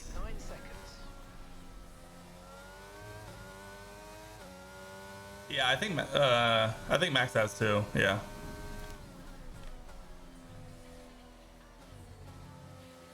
I think the stat that, like, blows me away more than anything, that makes it so hard for Charles to do that, is like Max has more wins on Charles poles than Charles does. Charles in Australia, Max at Imola. That could be right. I really didn't start paying like a lot of attention until Miami. So I can't remember off the top of my head the results of those. I did go back and like watch them and like find them, but I can't remember off the top of my head. But yeah, as soon as I saw that stat, I can't remember when that came out. It might have been, oh, when was that? Oh, problem with Leclerc? Pause. Yeah, I can't remember which race it was, but it was like Max has more wins on Charles poles. It might have been Monaco or something. I enjoyed Miami mainly just because it was the first time I didn't have I kind of just watched a Grand Prix. I remember I turned it on because I was like, oh, it's in Miami. It was at like 2 p.m. or something, wherever, 2 or 3 p.m. and I was like, oh, I'll just like throw it on because like I've never like sat down and watched a Formula One Grand Prix. So I remember I threw it on. I was like, hell yeah, and I started watching ever since. The track was definitely interesting. I remember watching it there and playing it on here for the first time. It's definitely a different track. It reminds me a lot of the other street circuits, just in its layout and kind of design. I'm looking forward to watching Coda this year for sure. I definitely am interested. I do like the American tracks. I'm curious to see what they do with Vegas next year. If they make Vegas a good track or not. What does RAM specifically do? Looking either 32 or 64. Damn, son. So RAM is kind of like, it's called random access memory. RAM is kind of like your short-term like processing power. Like that's what some programs will use to run their stuff. Like Chrome is like the big meme because it like eats RAM. More RAM basically makes it easier for your computer to run a lot of programs at once, because a lot of programs will use RAM as like short-term computational stuff. And so basically the more RAM you have, the more programs, quote unquote, you can kind of be running at the same time. That's an okay way to think about it.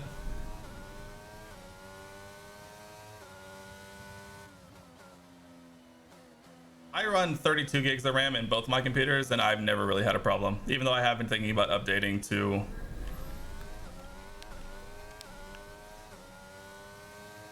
a P8. Let's go. P8. Solid for us. We're still looking for that elusive greater than P8 finish. You're from Ireland. Oh, that's cool. You don't have a GP at home. Sad. I get that. You know, the more I look at it now, not having a Grand Prix close is really sad. So I actually live in Texas, like an hour and a half from Austin, and so having that there is going to be really interesting because this is going to be the first time I'm actually paying attention to it. I've lived here for about 5 years now, so it'll be interesting. That's okay. Would 32 be good for having ACC or iRacing or whatever open plus having Discord open? Yeah, I would. Yeah, for sure. I run 32 on mine with a 3080 and a pretty good processor, and I have zero issues running pretty much everything.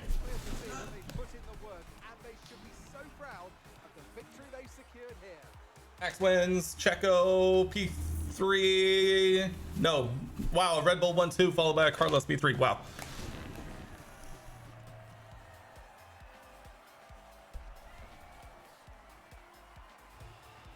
Good for them.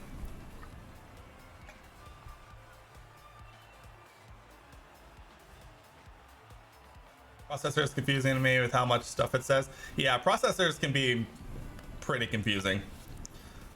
Are you looking at Intel ones or AMD ones? I can help kind of on one of those. Look at that, P8, let's go. We moved up, solid. I run AMD processor, by the way. You despise Helmet Marco? Yeah, the more I learn about him, the more I'm like, yee, that's a guy. Mick, P7, let's go, Mick.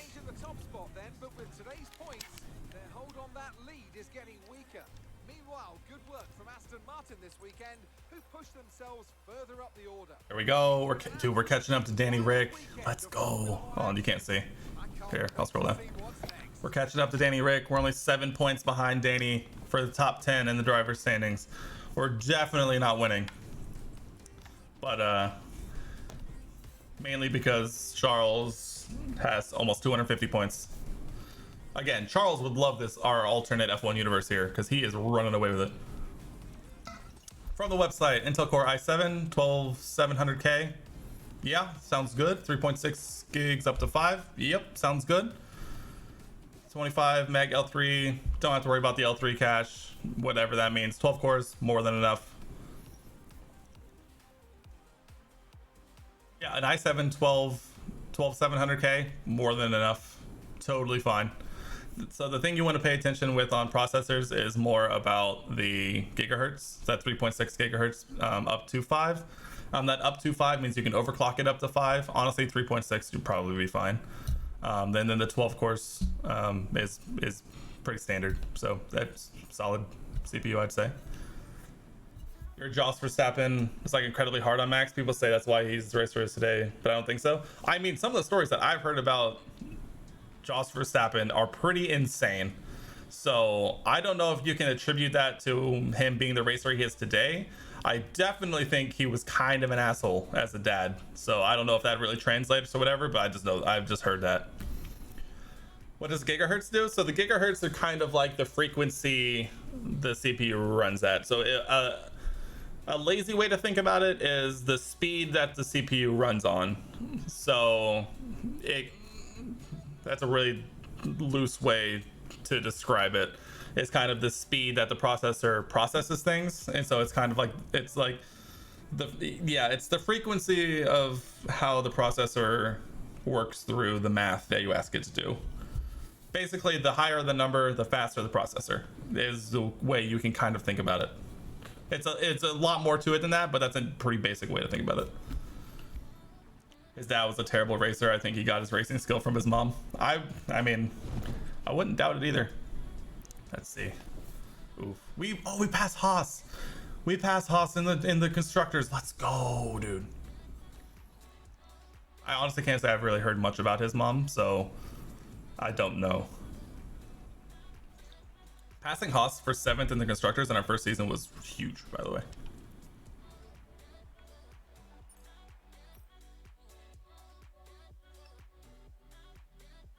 Taking up ground on Danny Rick.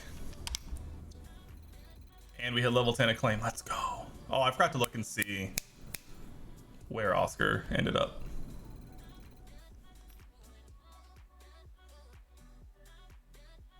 qualify in P15 or better. That's bullshit.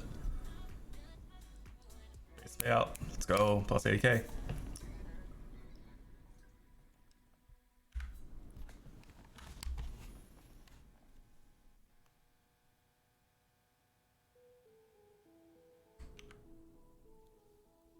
This real quick. Oop, I meant to do that. My bad.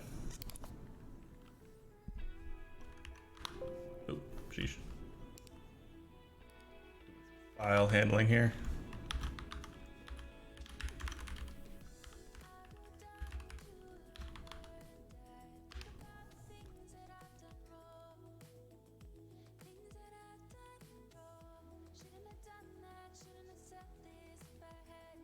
There we go. I mean,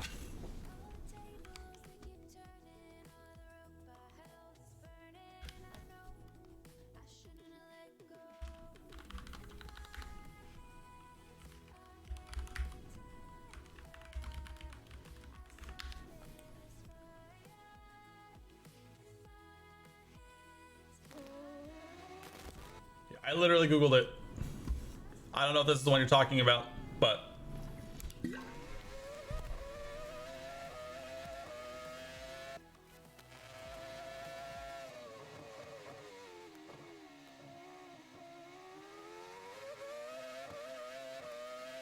he's got his thumbs like all the way through it. That feels terrible. I'm holding it up in front of my face and that feels terrible. I'm trying to imagine.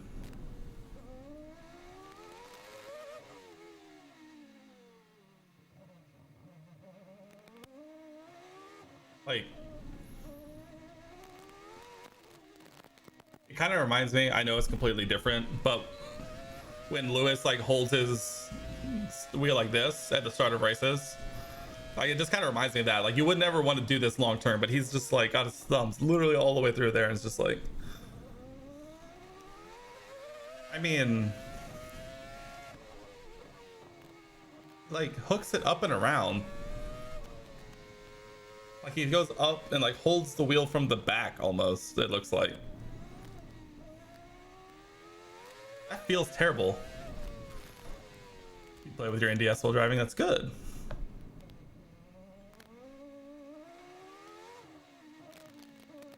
I hate that.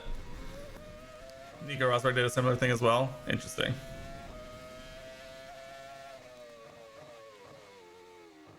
Ugh. That felt wrong.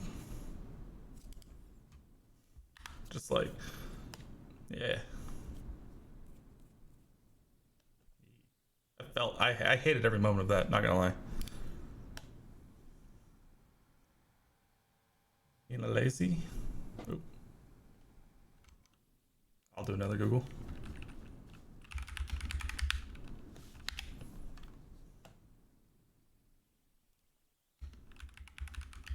Thank you. I always need more. How about 1999 Imola?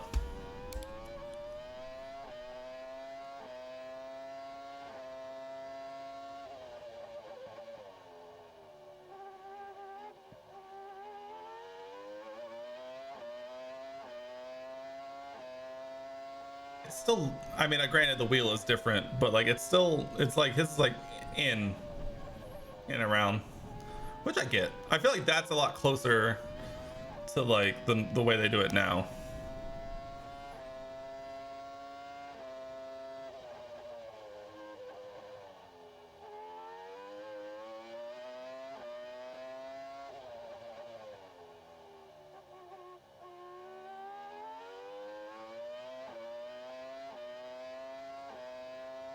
Up the hill. Hearing an F1 car bang against the limiter is a wild sound.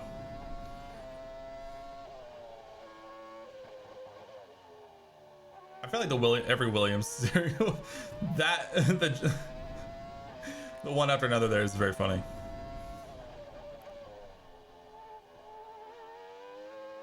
I feel like Williams just has an interesting steering wheel all the time. Their one right now is interesting. I'll just say interesting. I don't know if I have super strong feelings on it one way or another, but it's interesting.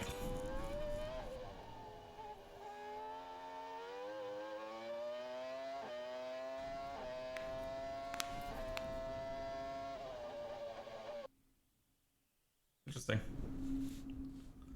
Interesting. The reason Williams has the one right now is to make it lighter. I get that. I get that. That's understandable. But doesn't it just have this? So basically the difference is it's the different shape. But then don't they have the screen like mounted to the car on the other side? But I guess it makes the wheel lighter to turn. So I guess that makes sense. I was thinking like total weight, and I feel like it's probably pretty same. But their car's already about, might as well make it look half decent. That's kind of it's kind of the other thing. It's like I get it, but it's still a Williams car. Rosberg's hands were covering some buttons on the wheel since his hands were high up. That makes sense. So yeah, I was watching. It's a complete tangent based on what you just said. But the reason Lewis does this, at least according to someone in Mercedes, is to not accidentally downshift during the start or like whenever you're like covering up buttons.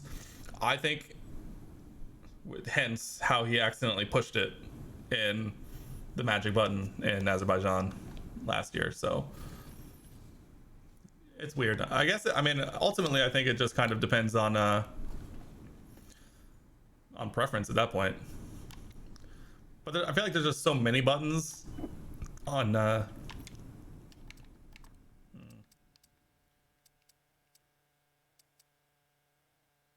get money with any of these.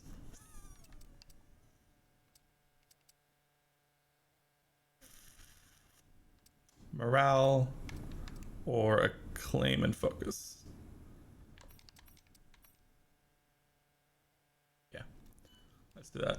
The reason I think they hold the wheel like that is because they put less strain on their wrists and use more of their arms. Also makes sense. I think there's plenty of reason. Because I feel like, especially like seeing how they hold it, like I feel like anything you can do to take the stress off of your hands is instantly way better. Yes, turbo materials finally. Okay, we've had the new parts come through the fabrication process. Oh. We'll have them with us for the next Grand Prix. Go. What do we got in progress? We need to get another. I want to get another major thing going. What can we do that's major? Minor. Ooh, but tire wear though. I'll have to keep an eye on that. Find the gaps in F1 crazy. Like 0.044 was the gap for pole in Hungary.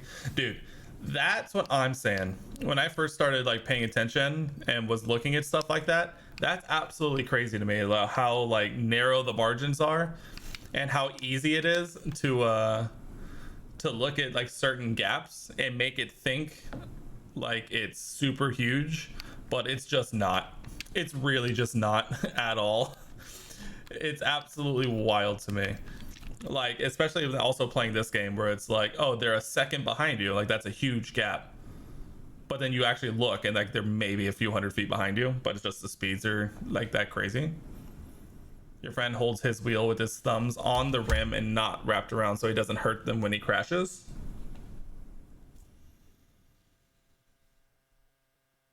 I mean, I guess.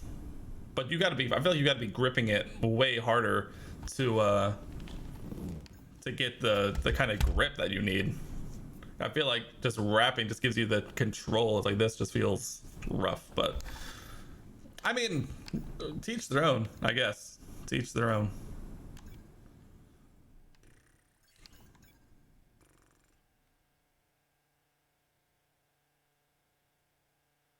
Resistant to wear. MGUH-H or MGUH-K. It'll come right before Belgium. He says Belgium as if he understands. Yeah, you don't get it? Okay, that's good, because I don't either. Can I do these? No, I can't. Can I do this? I can. Front downforce. We need it. This will come a long time from now. But that is going to be a huge bump, and we absolutely need that to come in ASAP, Rocky. Average speed zone, yeah. F1 terms 0.7 is a long way back in qualifying, but IRL, that's literally nothing. That's what I'm saying. Like, you look at like these margins, and it's like, oh, he's 0.7 off, and like, oh, that's so far. But if you actually look at it, it's nothing. Like, it's literally nothing. And it just doesn't, the reference point is just so off. I just don't get it. All right, average speed, here we go. New circuit, who this?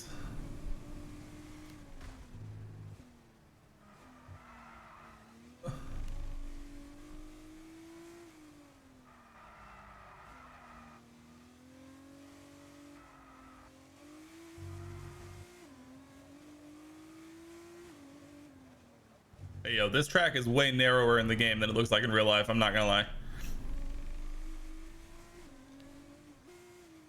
Danny Kvyat would also put his right hand fingers up higher when turning left sometimes for some reason. He put his right hand fingers up higher. An onboard from him at Imola in 2020. Well, let's take a look at an onboard from him at Imola 2020. Hold on, let me confirm that I got gold here. I did. Okay.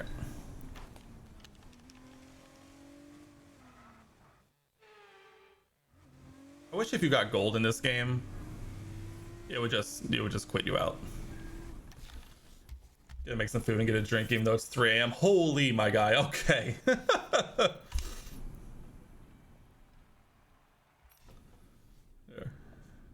We'll let that load.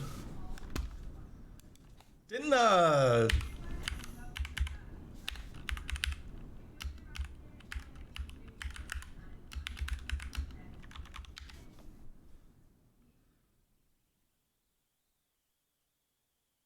he just like, was it him that is doing NASCAR now?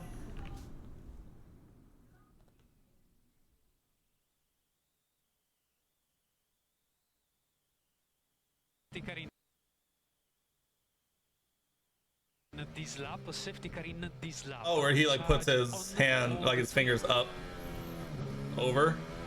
I mean, I honestly understand that because you can give you the leverage to like push with your fingers instead of having to use your whole arms. Also, what a line. Woo! Shit.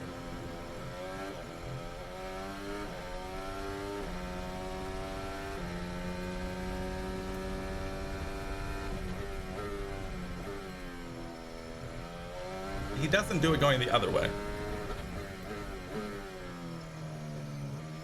Probably gonna have to go back and watch that again.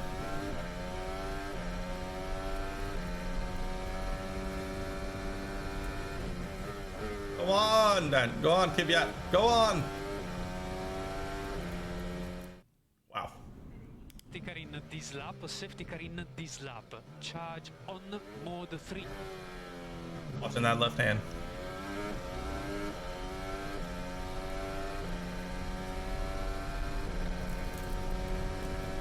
Seeing.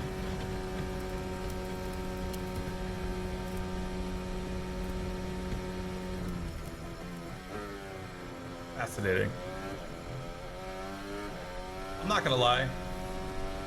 Yeah, he drops his hand down to push something.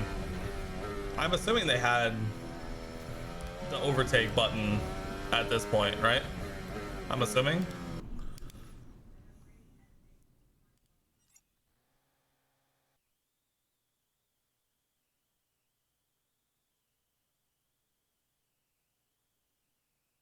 Okay.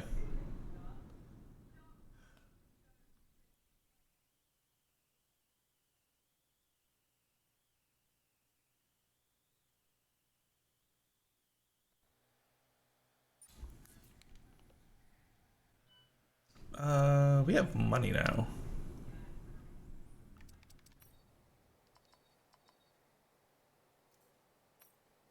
Let's get the simulator going. Yeah, I was gonna say I thought he was one of the. I thought I saw online on Twitter that he was doing NASCAR now, which is super interesting. I think he just did his first like race yesterday, right? Am I crazy? I meant to check and see how he did, but I did not.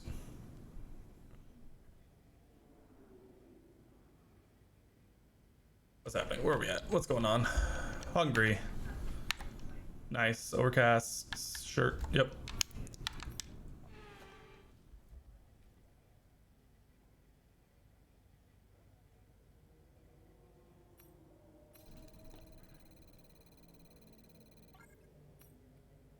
Do I prefer more steering ratio or less? I honestly cannot say I have ever played with the amount of steering ratio, so I could not tell you. Uh,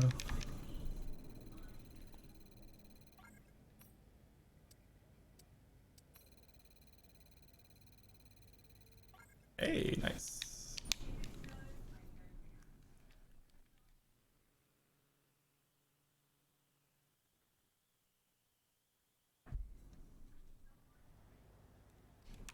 Is that? Oop, that's tutorial. Never mind. Oh, Y settings. I play around with an ACC when you get your wheel. Yeah, I think it's kind of what my plan is for stream on Wednesday. Is I'm hoping to get my wheel during the day and then just kind of hang out on stream and get that set up and play around with it and see what works and what doesn't. Back with some water and some Cocoa Pops. Let's go. I have not had Cocoa Pops in a hot minute.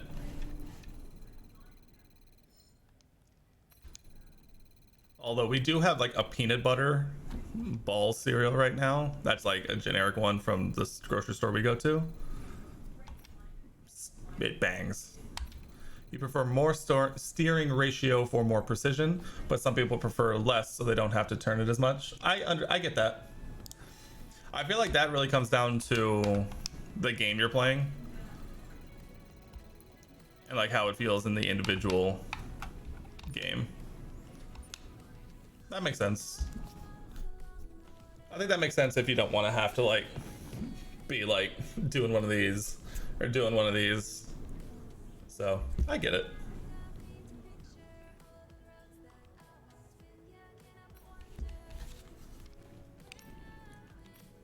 Now you got me curious to see. Oh, I just pain, suffering. It's all I know. Dang it.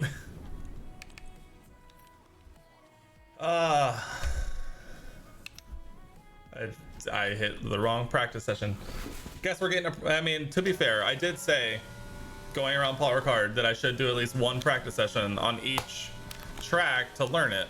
This is the ERS management test. Hit the target time whilst managing your battery charge. The more efficiently you use energy throughout the lap, the higher you'll score. Use your overtake button for maximum power, but remember that it will drain your energy rapidly. Pretty timely considering this is where we are just now.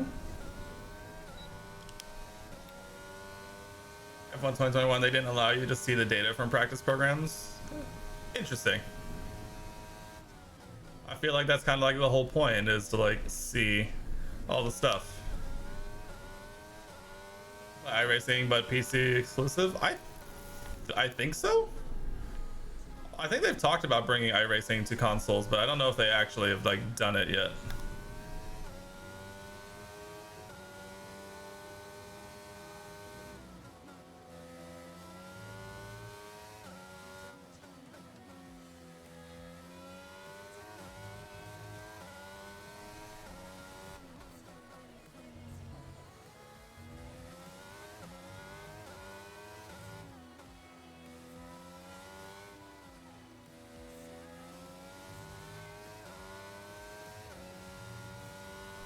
Guys, I don't think I'm gonna get the lap time I need.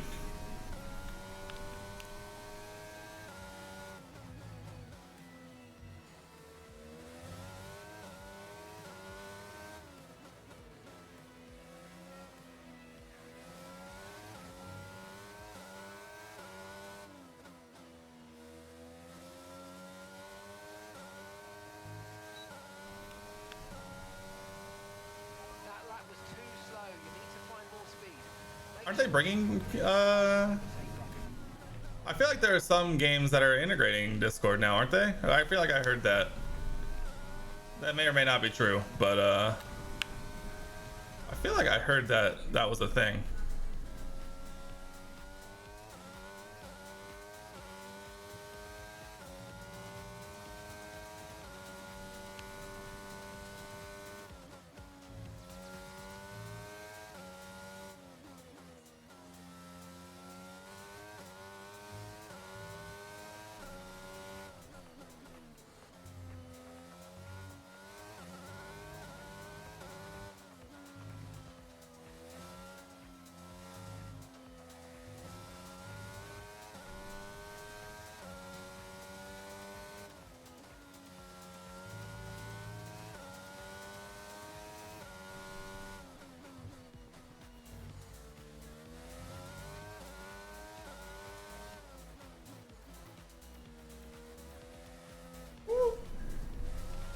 I mean, I wasn't getting that up either.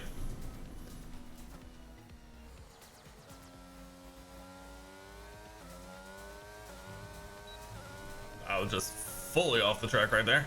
Okay, your pace is too slow. Make sure to use your overtake button for maximum power.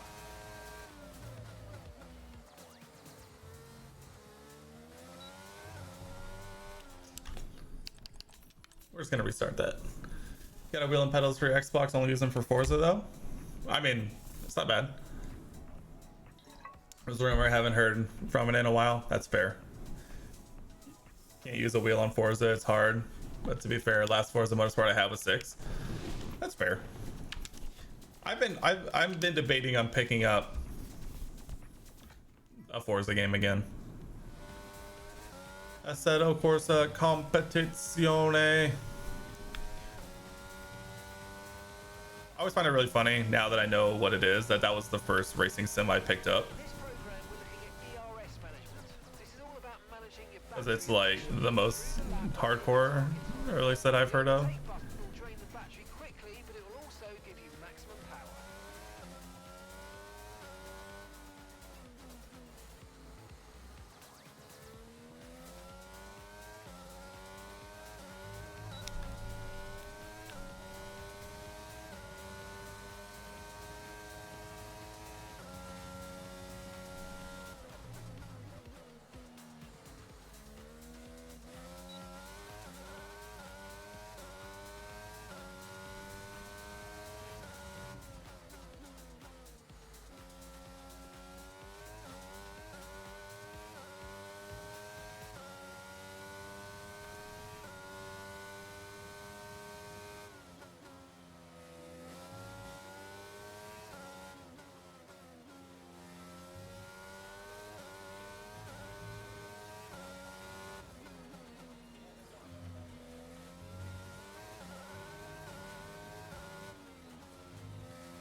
That lap was too slow. You need to find more speed.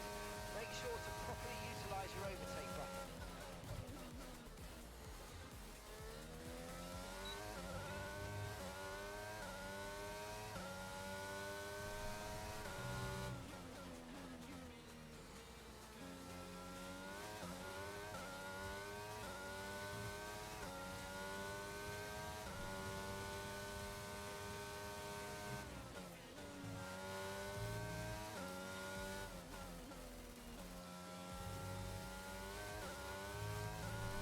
Oh, god damn it.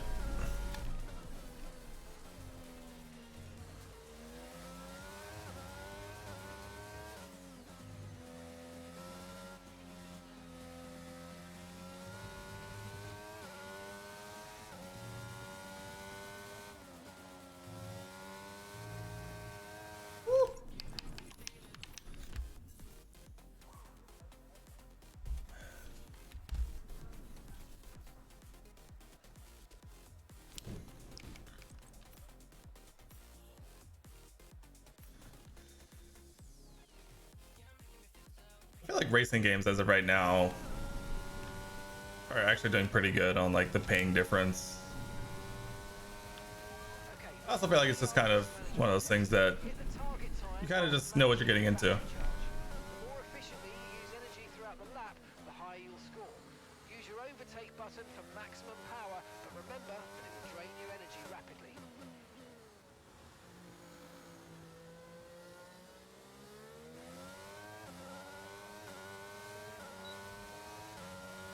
Need some practice. Don't we all need practice? Everybody needs practice.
Finally, Jesus. Complete, and that was a really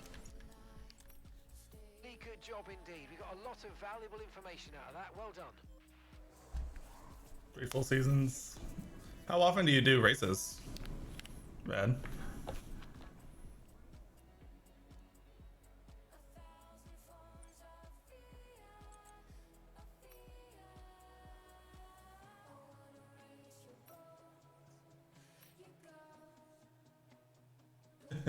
Humble brag. Who's winning? Oh, that's me. I'm kidding. He's demon. Every Saturday, sometimes Sunday. Nice, nice, nice.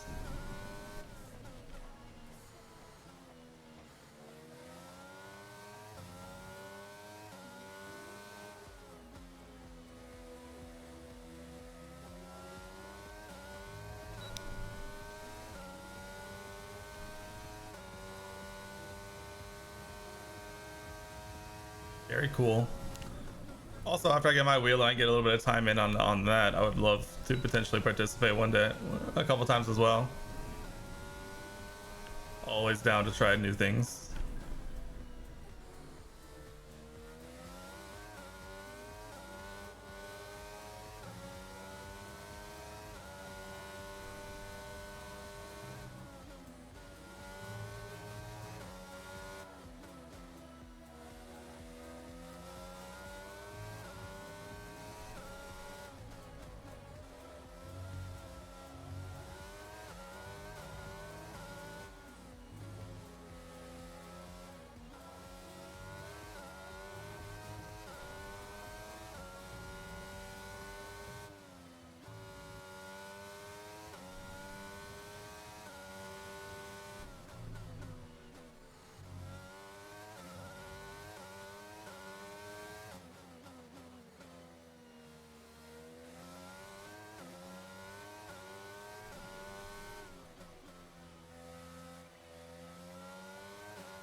Program complete and a job well done.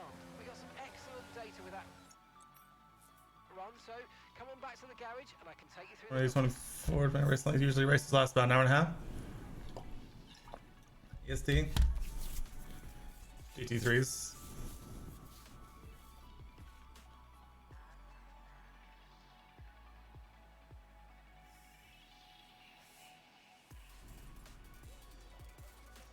I end the session early. There we go. The session has drawn to a close, so let's review our top three. Science, Verstappen and George Russell. Sadly, it's time to say goodbye as free I feel like that makes practice sense. is over. However, I guess the we'll weekend. I guess it does make sense to put it on the weekend.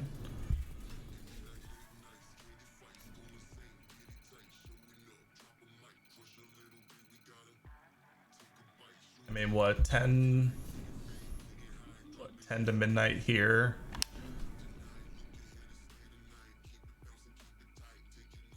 I feel like it does make sense to stay up late rather than get up early.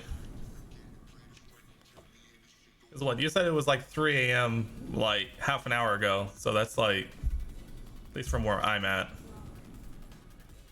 Math.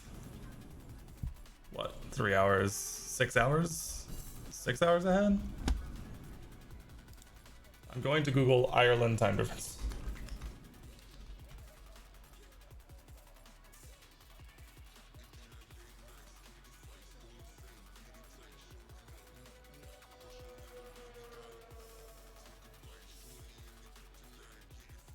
Ireland is 6 hours ahead of where I am right now. So yeah. So it'd be 5 hours ahead from Eastern.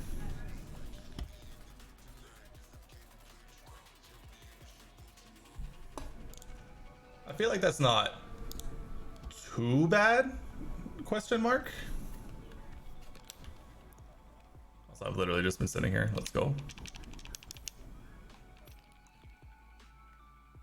Having them on Saturdays is definitely the right way to do it.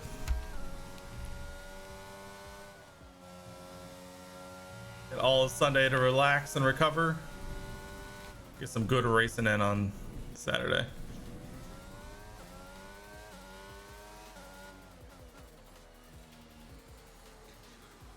Last year of school coming up? Heck yeah, my guy. We love that.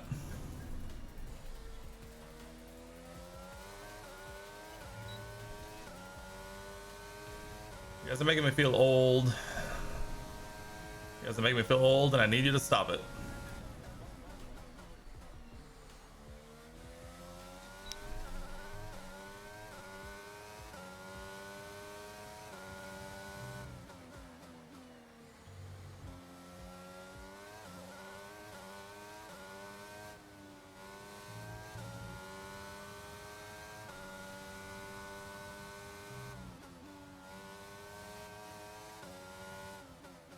Okay. Gonna restart that session. Can't wait. Wanted to leave, but nothing to do if you left. Makes sense.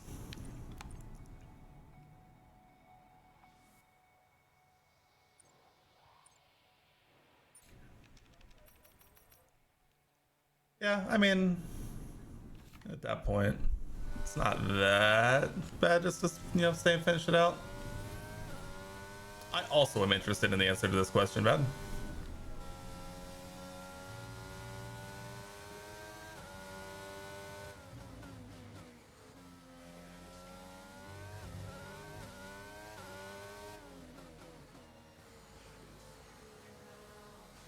Follow-up question to clarify. What schooling are you talking about?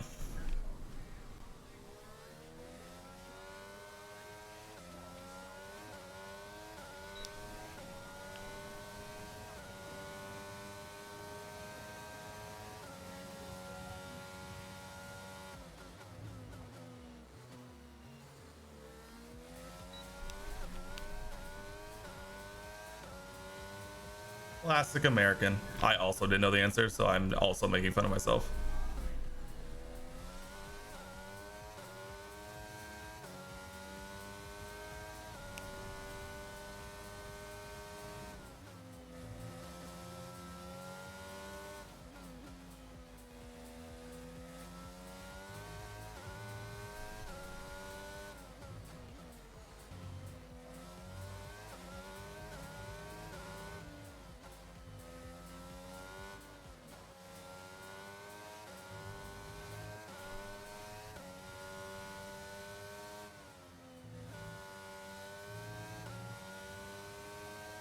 High school last year. Nice.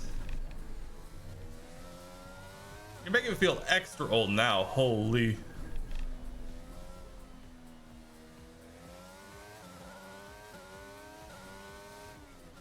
See, I graduated high school in 2013. That's lit. E3! Holy, that should not last.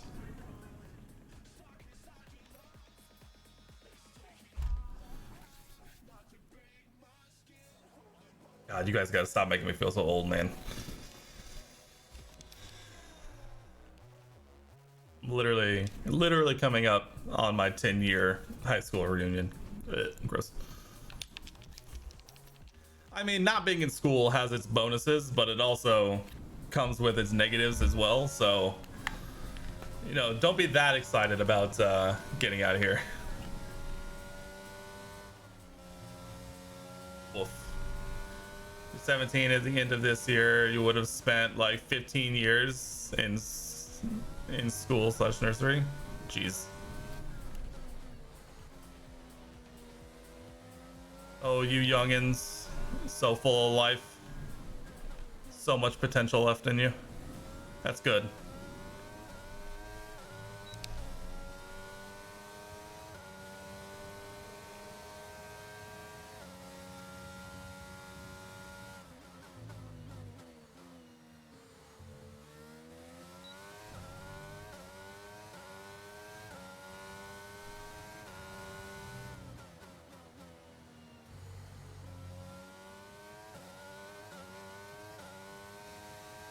Fuck.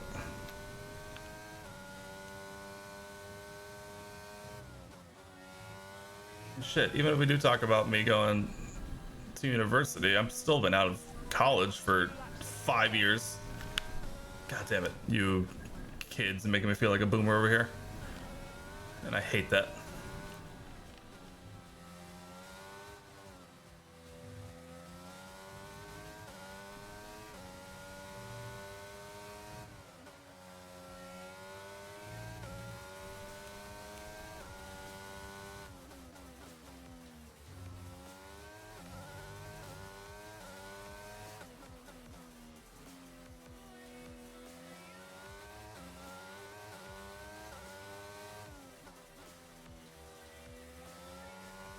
No, dude. So, I mean, I get destroyed. Hate waking up at 6 a.m. to go to school. 8 a.m. to get screamed at by some Karens. I get that. I feel that. You arrive at 8 a.m. and have a headache by 8:10. Facts.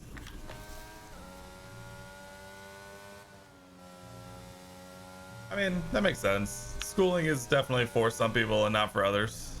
It kind of just depends on the person at the end of the day.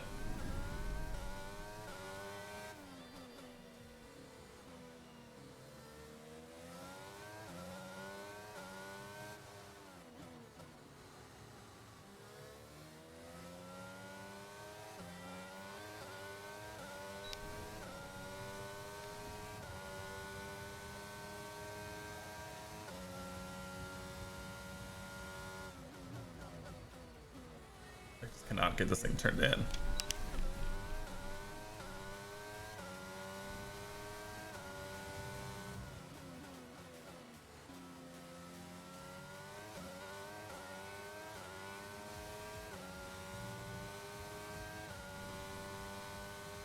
Could have left last year, but something. You finished the legal requirement.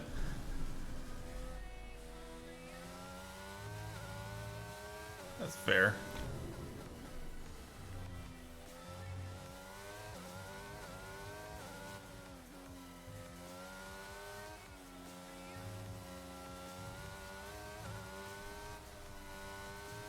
What a subpar line I'm taking here.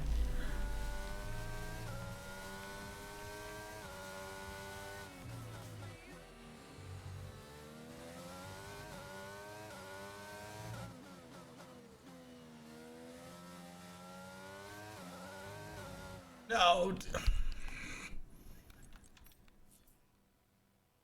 Originally gonna go to college for bachelor's, but you went to high school, that gives you a job. That's cool.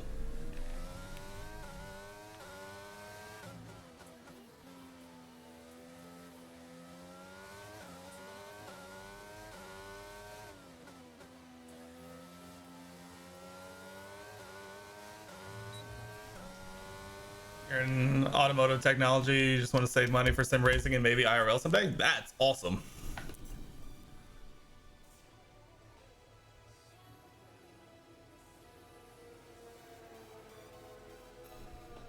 Where are we? It's a great question. Currently P13. I should try and go again if I can.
Pick something he was kind of interested by.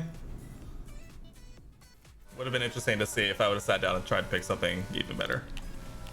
Get blocked by... You always get blocked by Stroll. Dude, Lance Stroll and I have an interesting relationship in this game.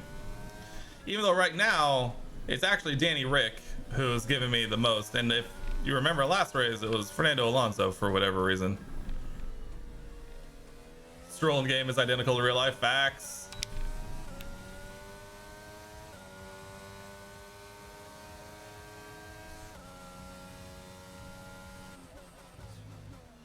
I saw a tweet on Twitter. Weird.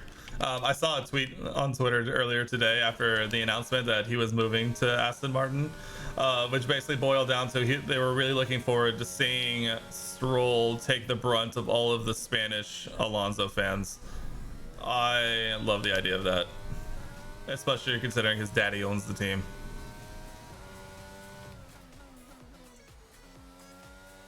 A terrible qualifying session I'm having right now, by the way.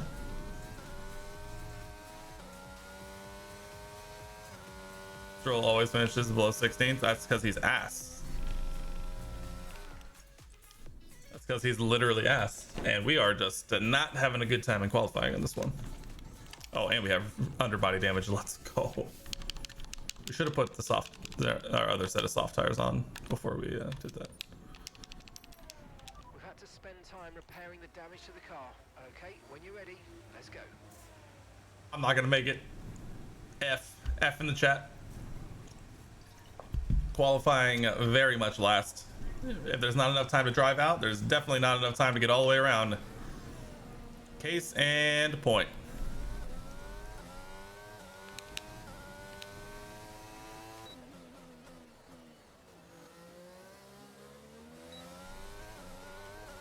Highest I've ever seen him was 14th. Wolf.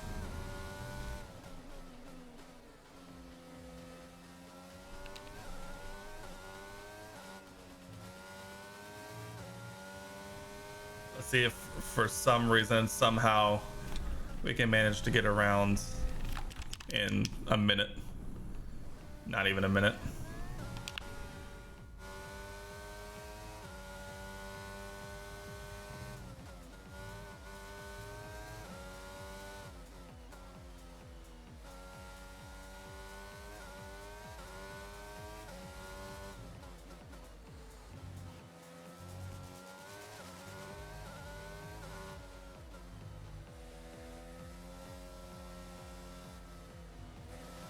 Damn.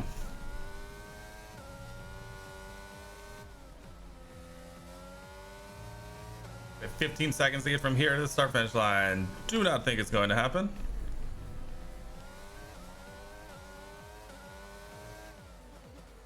Rip.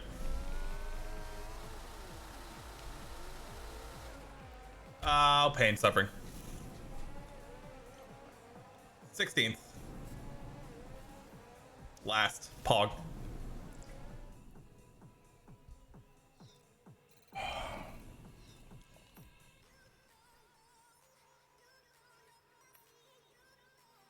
Where did Piastri end up going? No, it didn't say. Of course not.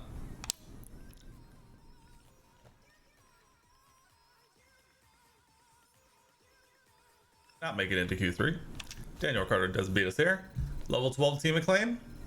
Imagine.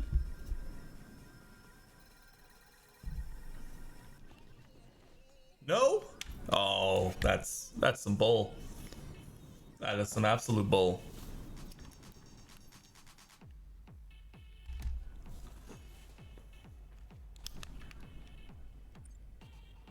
We got not wet. That's good. Let's do this thing. The Hungarian Grand Prix. Something we just saw in real life. Hopefully, it's a good one.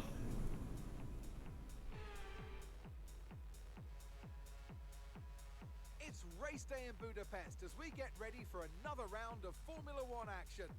We're not expecting too many retirements at this circuit. There are plenty of current and former drivers with flawless finish rates here.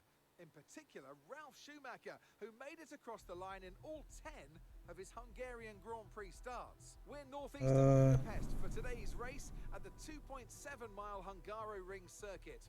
14 corners here, 8 to the right and 6 to the left, on a track where downforce is king and That was wild. passing is notoriously difficult. All right. On the back of a fantastic Hungarian Grand Prix. It's time to see how our starting We'll wrap that thing up, for today's race. and then we'll probably call it a night tonight because it's been almost 3 full hours already, and it has absolutely flown by because of you guys. I appreciate that. Moving on to the rest of the grid, Lando. I feel like Lando in my alternate F1 universe here is absolutely destroying. Ever since like before Austria, he's been flying up there. Also, Mick has been killing it. Alonso and Valtteri Bottas, Tsunoda, Verstappen, Pierre Gasly, and Ricciardo. It's also a million degrees in Earlier grid penalty. my office here right now. Vettel, Oscar Piastri, and Lance Stroll. Albon, Latifi, Joe. They've taken a grid penalty, and Kevin Magnussen fills the last spot on the grid. Mag last. Time to head down to the track. We're getting into hot engine penalty season. Race today, Oh. Natalie Pinkham. Why don't we discuss McLaren? What do you make of Why their don't we discuss performance McLaren? so far this season? Well, the atmosphere within the team seems very positive at the moment. Everyone seems like they're in great spirits and having a lot of fun doing what they do. And that has definitely contributed to the performances we've seen. All right, what do we got? What do we got? What do we got?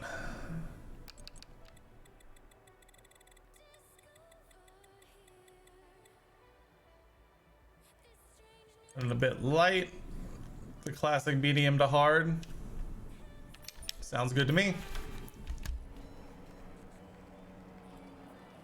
The formation I can't decide if I ever want to take it off of the broadcast formation lap, but I don't think I'm good enough to actually warm up the tires in an effective enough way for it to matter for me to do it. So I'm just gonna hope that As the cars come back towards the grid to line up for the start of the race, each driver will be wanting we'll to just get keep the doing best this. start they possibly can, and they'll be hoping to finish today's race on the Maybe it'll feel better if I have a wheel and pedals. Maybe. the points. You never know.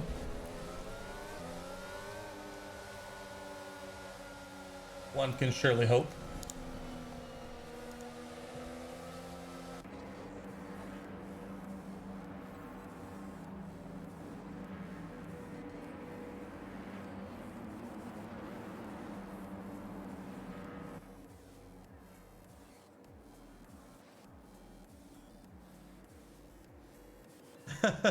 It's all good, man. I absolutely do not need donations to sit here and enjoy what I hope is some not worst ever racing.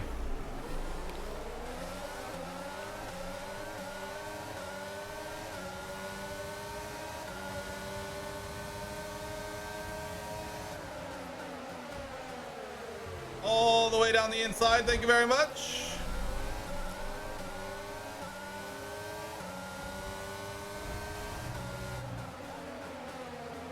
I'm not gonna lie, my guy, just you hanging out here makes it all worth it.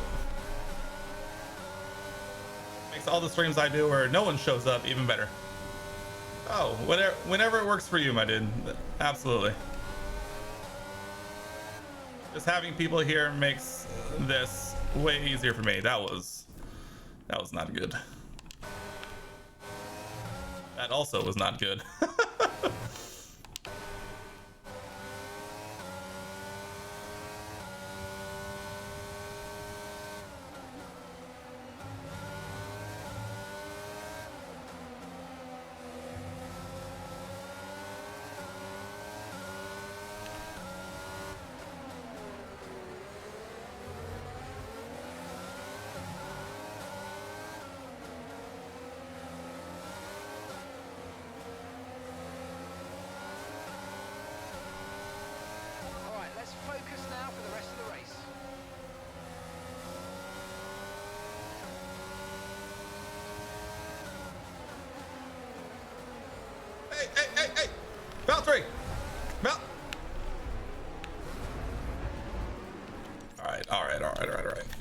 to find streamers who actually acknowledges everyone in their chat. Well, I do love to do that, but it also helps when there's really only ever a couple of people in my chat at any ever given time on a good day. So no, it's not hard to acknowledge everyone if there's only so many people here. But also, I just honestly, I kind of started streaming to, like, you know, meet new people online and all that stuff. So it's like, of course I want to interact with everyone who comes in.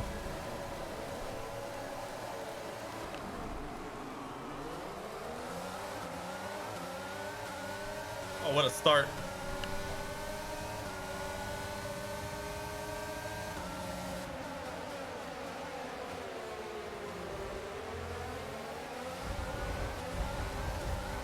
Hey, yo!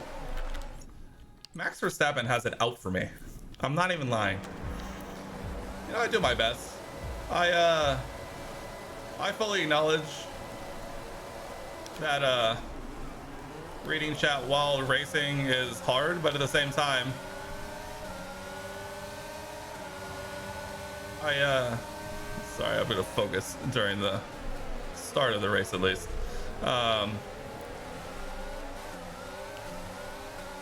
There's always moments to, like, get over and I would get the snippet and talk, because I know I'm not good enough at the game to let my performance do the talking for me, so I need to do whatever I can to try and make it more engaging while I try and attempt to get better at the game. So, do my best. Thank you. I really like these colors, hence why they're like the main theme of my channel. And I think it just works. And I think the F1 grid needs a little more color in their lives, you know? Because what? Honestly, I kind of got inspired a little bit also by the McLaren F1 car, because I love the amount of color that that one has. And I think more teams should do more fun, colorful style liveries like that. I feel like it just makes it so much more fun.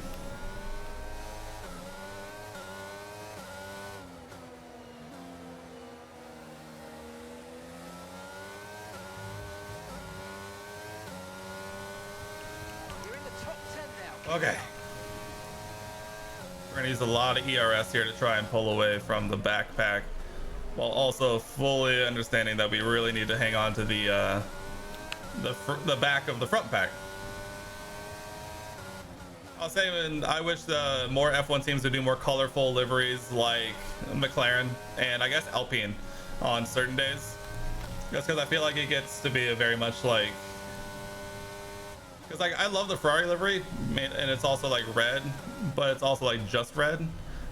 But like McLaren has the papaya and like the rainbows and like just more color in general. Just make it more fun.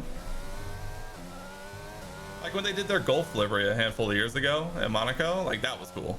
Or was that last year? It might have been last year.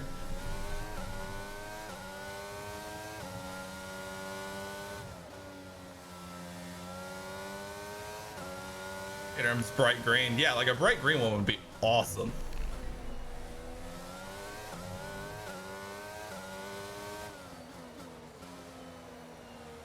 Yeah, Force India was super cool and interesting. And even when they went to Racing Point and they were doing like the all pink, like that one I really enjoy because like that's super different. And I'm just a big fan of that. Well, yeah, there's a couple that like need to be the colors they are. Like Ferrari and Merc, I feel like are kind of like locked in just because they're like the iconic ones. But like, you know, some teams could break out and you know, get a little more fun.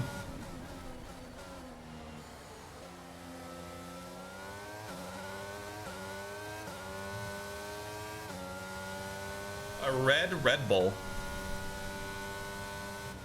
A red Red Bull would be super weird to look at on the grid, but I think you could do a lot of really fun stuff with different colored Red Bull cars.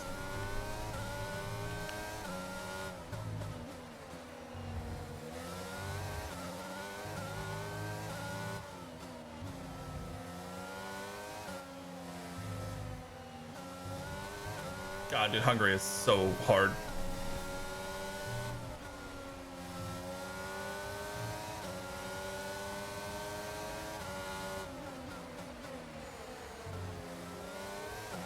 is Max Verstappen behind us, by the way? I'm just noticing.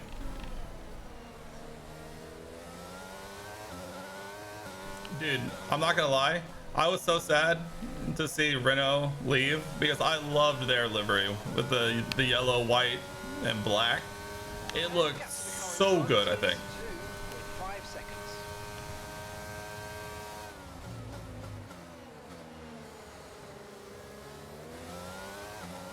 The Charles Leclerc fan in me is really wanting to just like take Max out, like sacrifice my own race but help him out, mainly just because of how like screwed he's getting this year. But at the same time, we're running in P9 and I love that for us.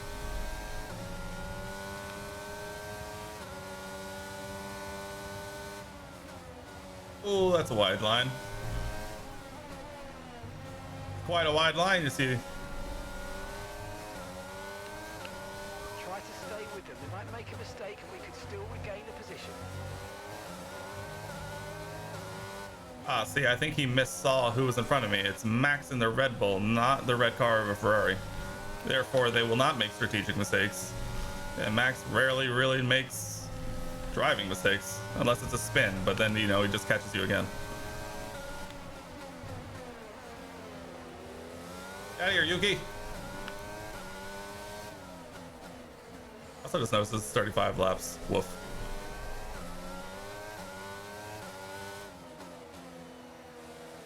Oh, someone's playing Savage. Someone's playing Rimworld. Let's go.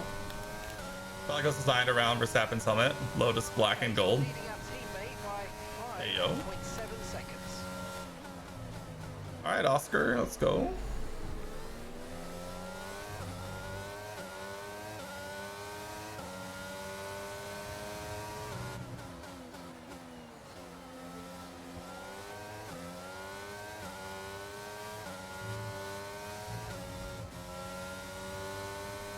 On GPP also is good. Can't say I know which one you're talking about there. I know I've meant to look back at a little bit further into history, but I'm behind. Woo! Damn it. I would love a black and gold livery to come back to the grid. I'll just say it. Black and gold is my favorite color combination. I would be all about it, not gonna lie.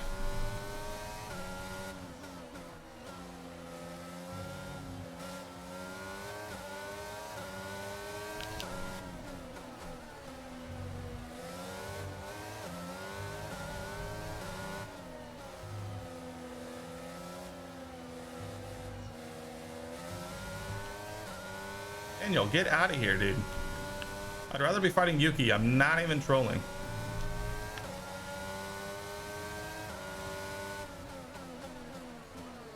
A little too much on the inside there. Am I going to sacrifice my entire race to not let Daniel Ricciardo pass us? Potentially. Stay tuned and find out next time on Dragon Ball Z.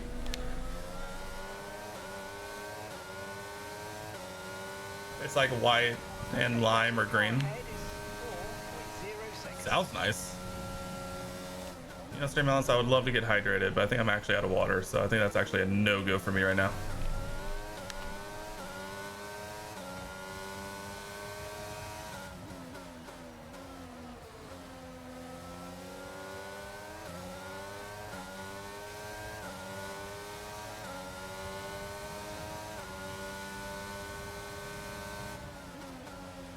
Why can I not take this corner?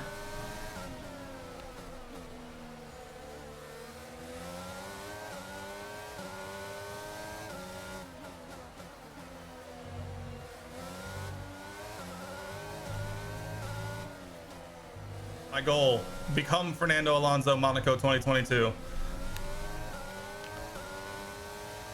Caution, caution. Someone out?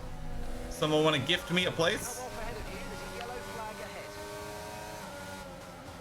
Verstappen, he's slow, he's out, Verstappen's out. Oh my goodness, what a change, what a result. Oh my goodness. Guys, thank you for the 10 bits. Oh my goodness. Max Verstappen, the Red Bull, having an absolute nightmare around Hungary. The universe is treating us well. Oh my goodness. And now Ricardo and Esteban are fighting behind us. Hopefully we can put a bit of a gap between us while they do that, or you know, Daniel could just overtake him immediately, and we won't get that pleasure.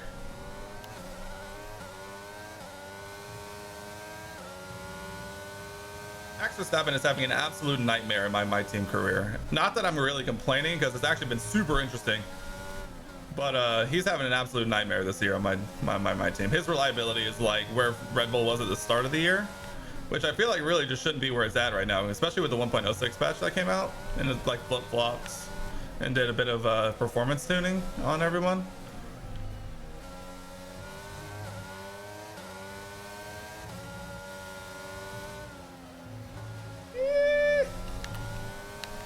Oh, you made a mistake coming out of the turn. Let's go.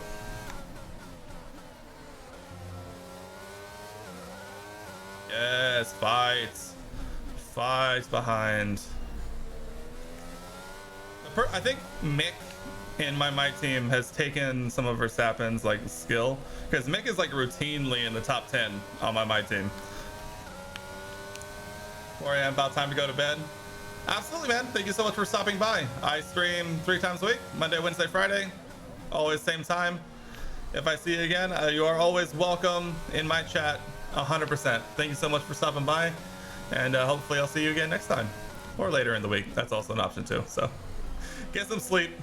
I appreciate it as always, my guy.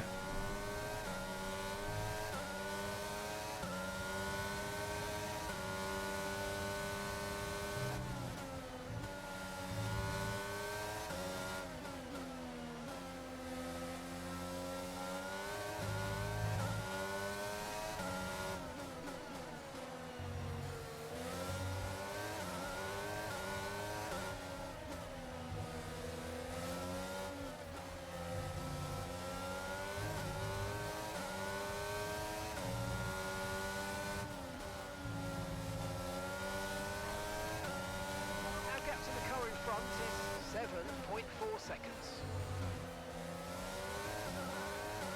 Okay, let's focus in. About to finish our 8th lap of this one. Currently running P9, trying to hold off the entire universe behind us.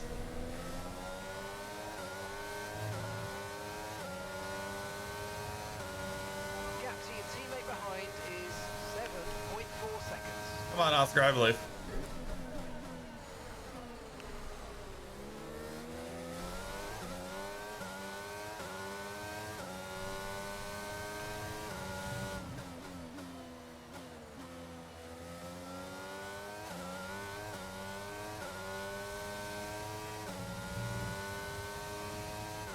I think I'm actually like so slow through the back half of this lap that they have so much time to like catch up.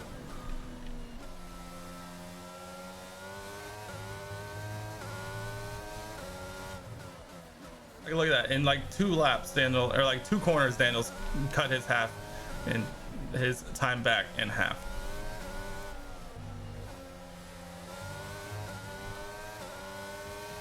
Basically, I think as long as we can defend on the main straight, I think we can hold him through the rest of the lap. It's just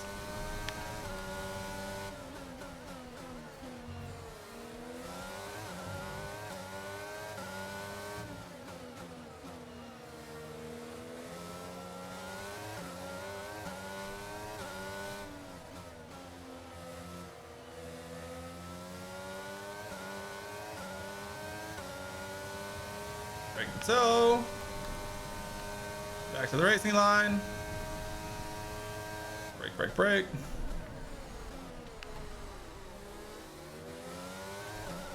Daniel has that look up the inside every single time, and I think that's literally the only reason I get this like second gap reprieve going into whatever the turns these are.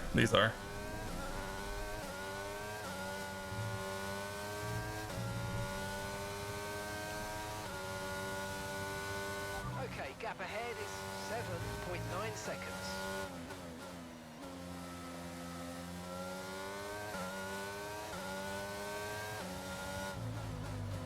Or a little wide, little through. That was the decision.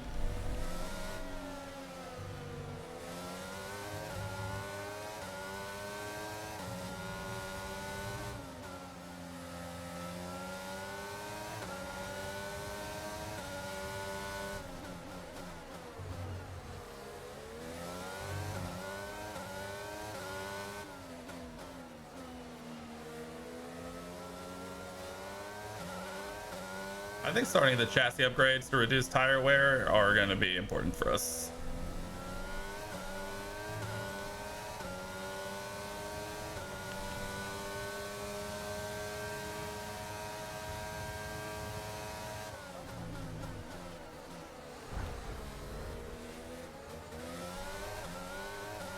He hit us.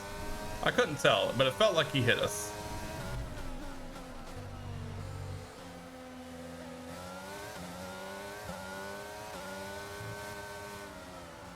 Excuse me? Pardon? I know my tires aren't that bad. Alright, maybe they are.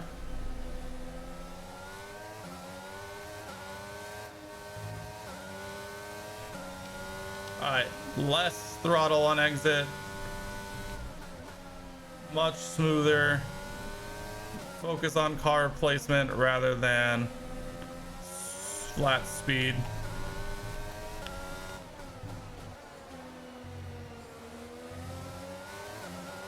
It's easy to add fans cooling to a pre-belt. Yeah, I would say so. As long as you know that there are more fan positions to add on to. Yeah, basically that will come down to the case that they have and the cooling that it comes with. But generally from what I've seen, even on pre-builds, adding cooling is generally not necessarily usually a problem. But just double check the case that it says it comes with, and you should be able to match that up with the cooling that you're looking to add.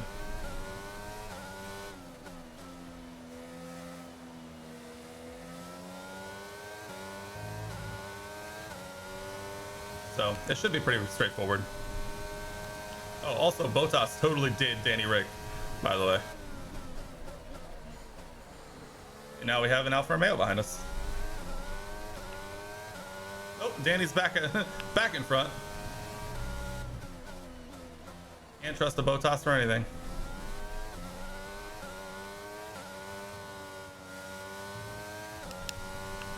Yeah, I have to start lifting on that corner. Is 11.4 seconds.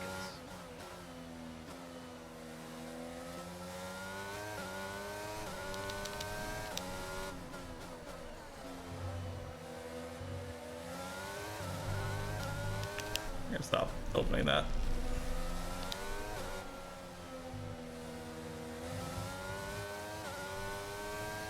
Doing some inadvertent lift and coast since my tires are that bad.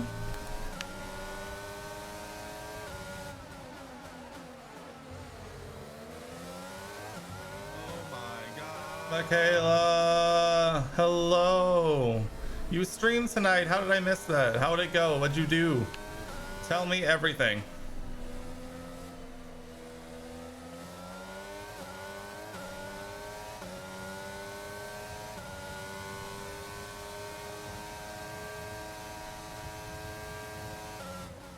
We are just having some fun, trying to go real fast in circles and trying not to be really booty cheeks at it, if you know what I'm saying.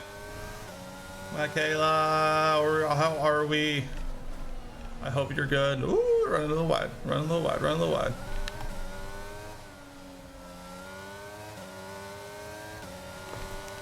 Give me all the details. Oh, Jesus. Oh, Danny had us here. He's had us. Okay, we've lost a position. That's us down a place. No, we did not, Jeff. Calm down. I got distracted by a huge raid from Michaela and had to acknowledge it. It was good. It was a great stream. Love to hear it. Lots of laughs. How are you doing? It's going well. We're trying to go fast and trying to take our boat of a MyTeam car, MyTeam car, and trying to turn it into a more competitive car, which is easier said than done when this is also the first like racing game you've done in a long time. So we're doing our best. We're going around Hungary right now. We did France in the last race we did. We are having lots of fun. Making friends.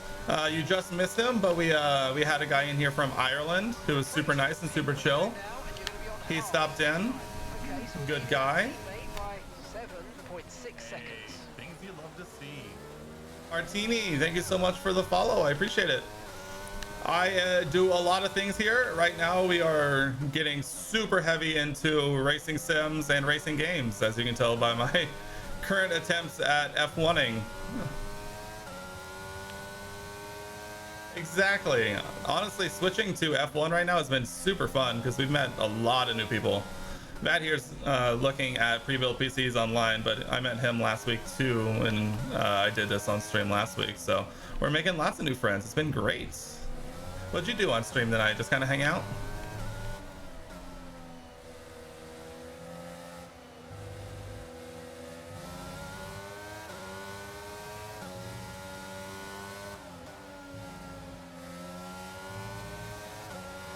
Okay, gaps in the car ahead is 17.1 seconds. Oh, Danny's had me here. He's had me.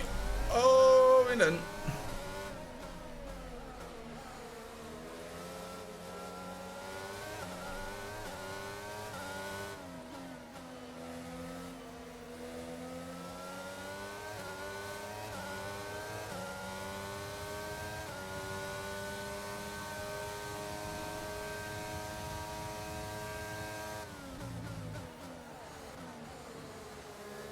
Good. Play some Fort. Nice. Won your first game. That's awesome.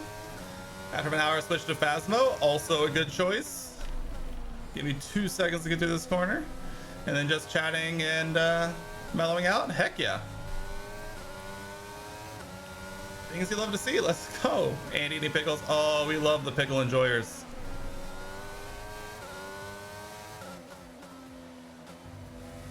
That's like a fan. Honestly, that's not even that bad of like a good like stream snack food.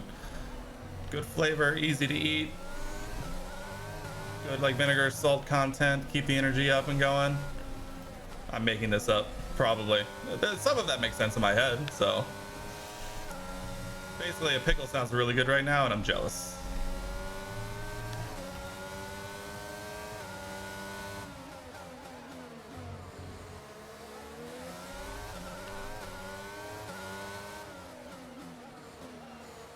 Oh, my tires are shot. So shot. Please bring me in on the next lap, please.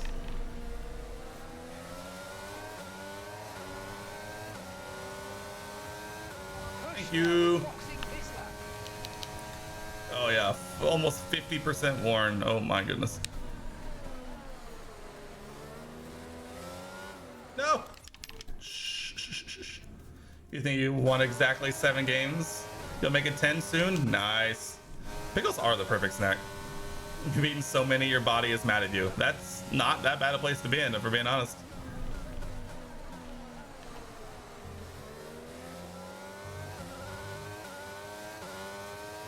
I still have Fortnite downloaded, but I really only ever play with like Claire and Ryan and them. And we're kind of all over the place right now in terms of what we're playing on stream, so it's been building up metaphorical cobwebs on my desktop recently, unfortunately. Probably need to do a bit of an audit on the games I have downloaded. My desktop is an absolute smorgasbord of game shortcuts.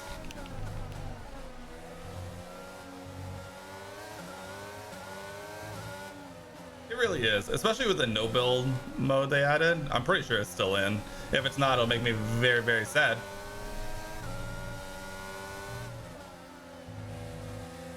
Okay, Alonso's in the pits. Claire told you to get it? Nice. Claire was doing a bit of Fortniting there for a little bit, for sure. I know she and Jack play a lot, and Chris, so makes sense.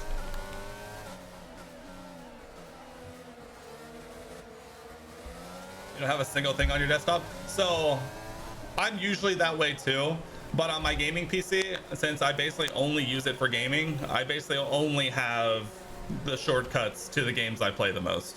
And I have them, and at least I'd have them like organized on type of game. Like I have my golf section, my shooter section, my racing section, my like miscellaneous section. It's like I at least try and keep it somewhat organized. White line on the exit will receive a penalty for dangerous driving if you cross onto the track.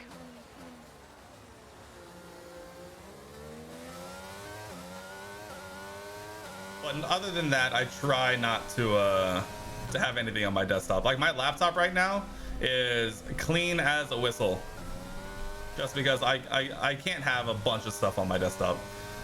My brain just like short circuits sometimes. From what? What is the underbody taking a hit from, huh?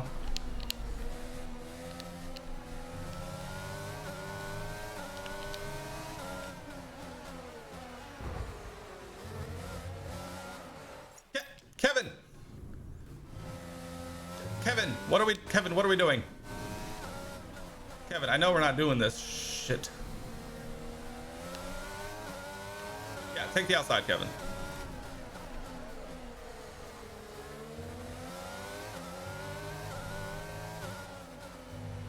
Kevin, I can't make a banger YouTube video if you're over here crashing me out in the chicane. We just can't do that. See, I got a banger video out of the one where Max Verstappen crashed me out because he's the reigning world champion and I could clickbait the shit out of his name in my title. Kevin! What are these suicide dives, Kevin? These kamikaze dives are just unheard of. We can't be doing this stuff, Kevin.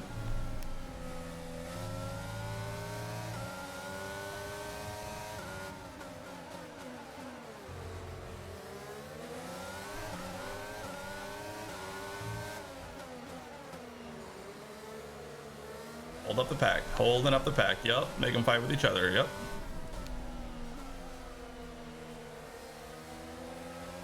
Oscar's coming in for his stop now.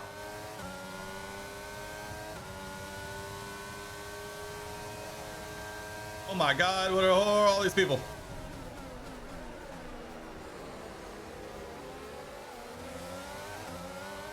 I need to get by every single one of these people. Joe! All right, that one might have been me. That one might have been me.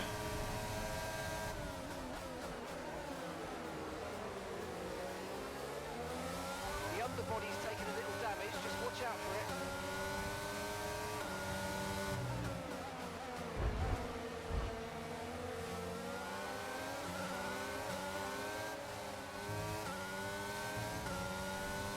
Yuki, come here. I have something for you. My bumper. My rear bumper, that is. Because I need to get past you.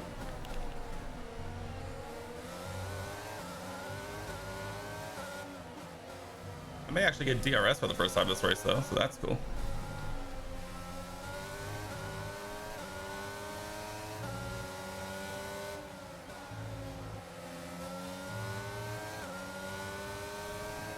Absolutely, Michaela. Thank you so much for stopping by, and thank you so much for the raid. Get some sleep. I'm honestly about done too after this race is over, so I understand.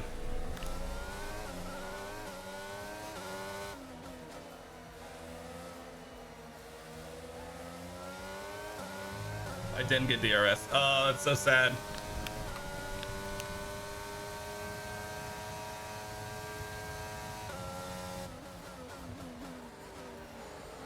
Gap to your teammate behind is 4.0 seconds. Nice.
And y'all.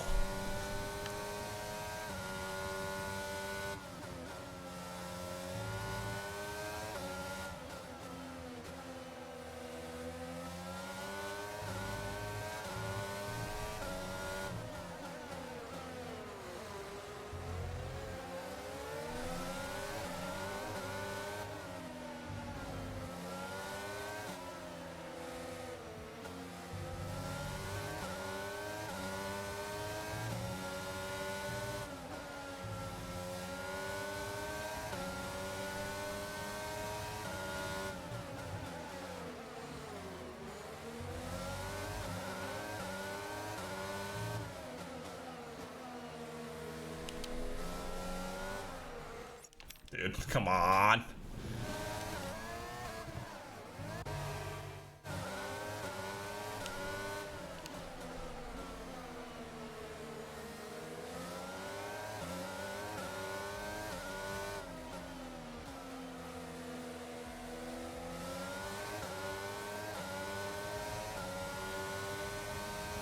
Pace is strong, but be aware these tyres need to go the distance.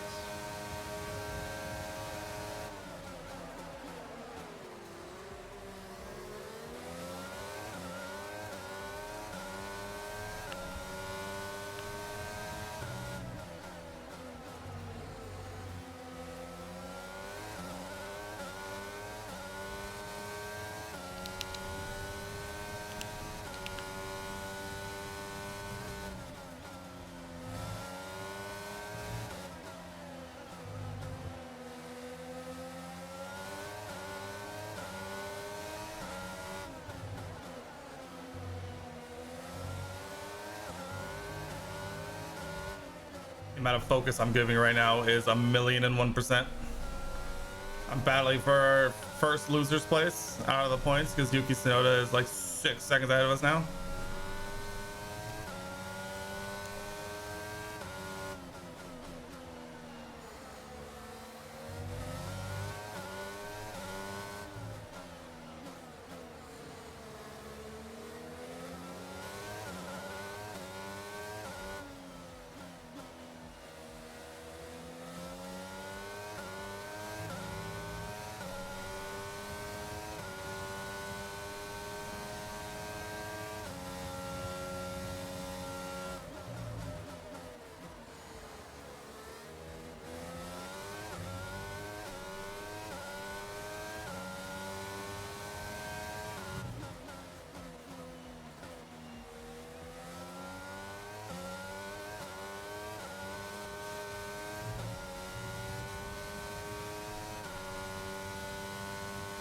Okay, gap ahead is 6.2 seconds.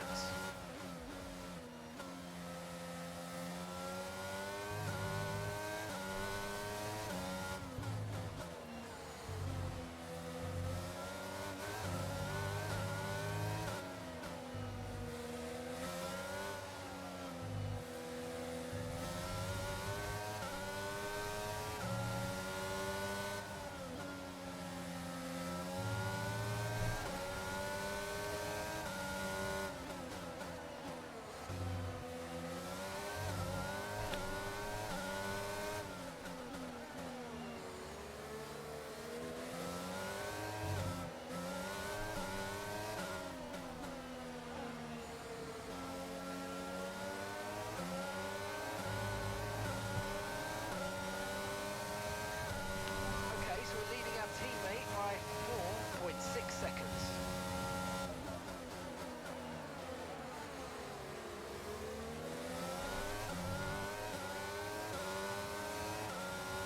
So I think literally at this point, if we're hoping for any kind of points, we need someone up ahead to DNF.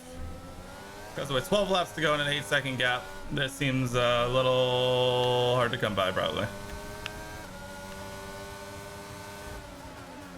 Kevin! Yo, Kevin's AI in this game is like mad aggressive. Like mad aggressive.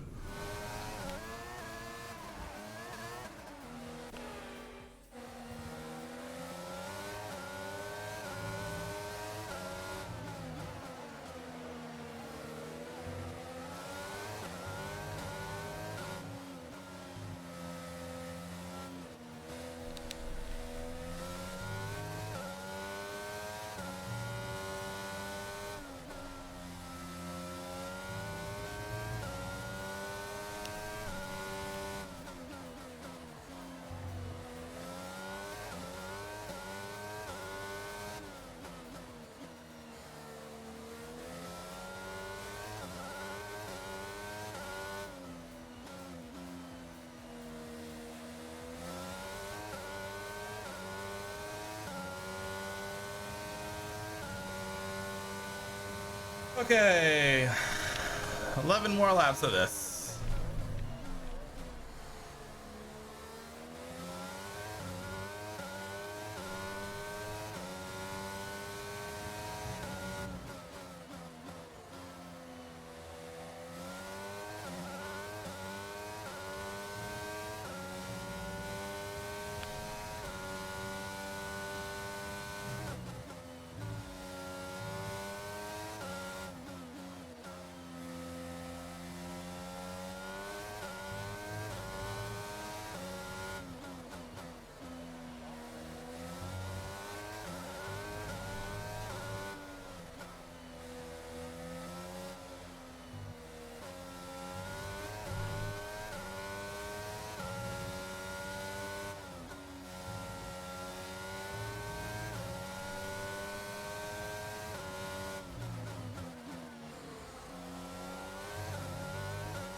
Ugh. I just literally just didn't turn into the corner there. Don't know if you saw that.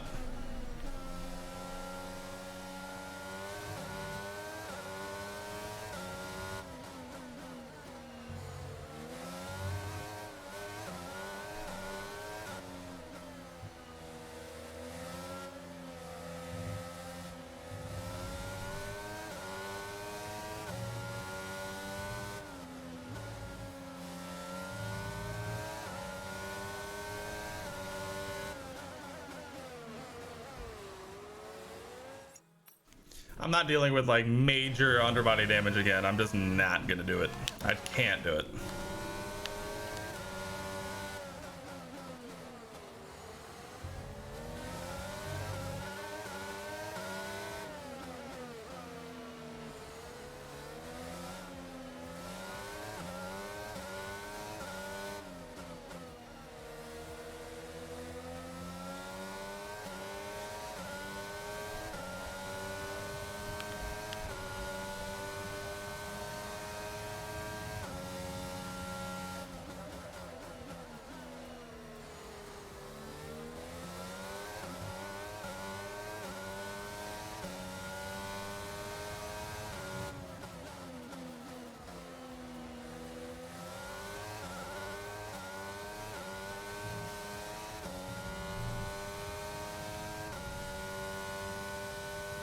And gap to the car in front is 11.6 seconds.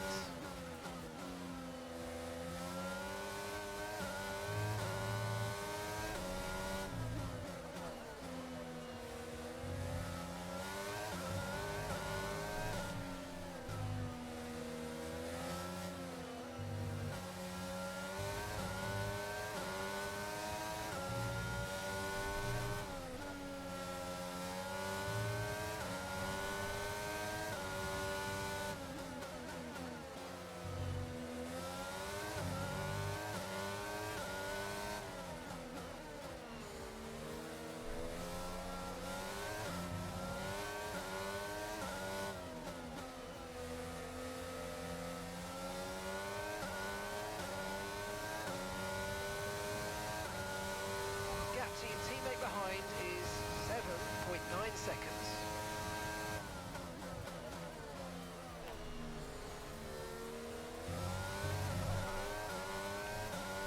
Come on, Oscar, I believe. We just signed you.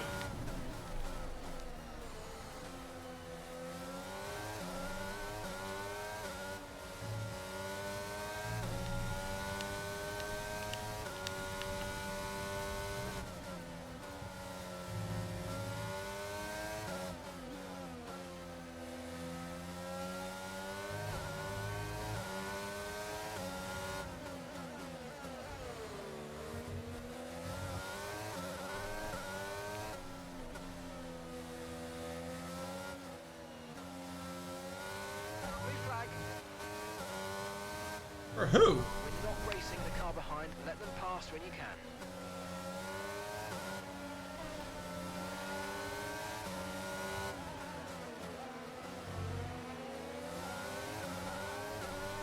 Leclerc once again having a dream session here in our fantasy F1 universe as he is currently cleared first apparently. And we're actually going to get DRS off of him, which is lit, by the way.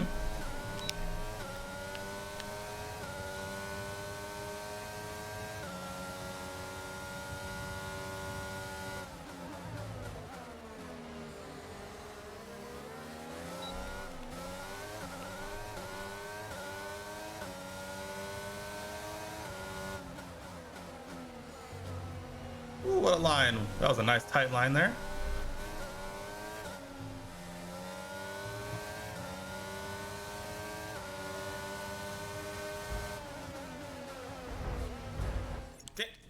Daniel.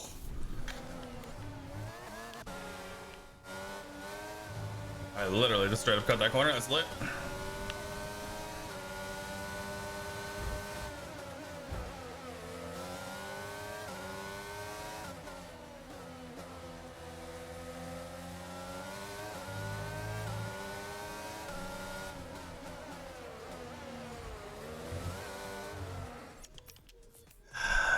Daniel Ricciardo.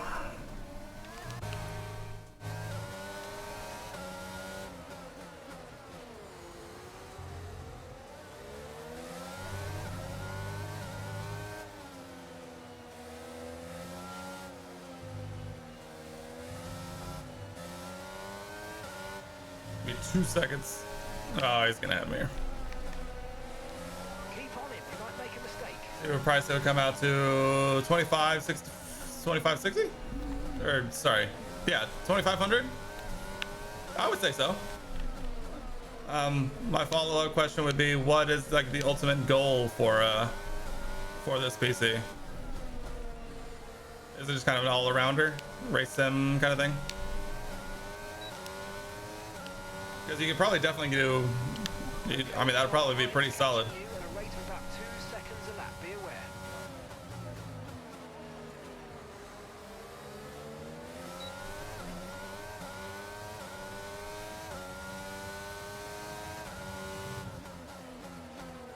I'm not saying that. Yeah. 2564 sounds pretty good. If it was including the pieces you were talking about earlier, just for racing, possibly creative deliveries and Photoshop, yeah, I would say that would be more than enough probably. With the components that you were talking about earlier, for sure.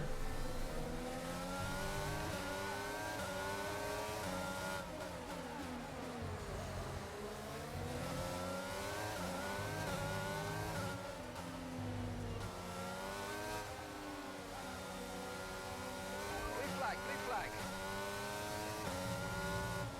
Green flag. Okay, blue flag conditions create a gap and let the car behind through.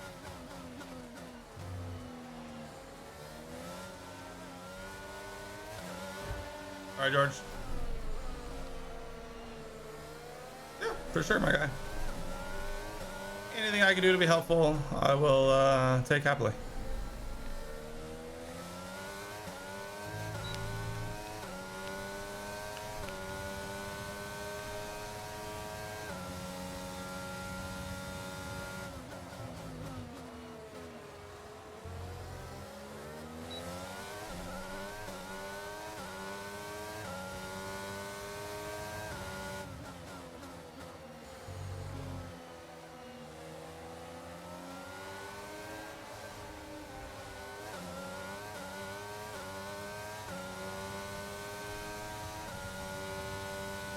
Okay, gap to the car ahead is 6.4 seconds.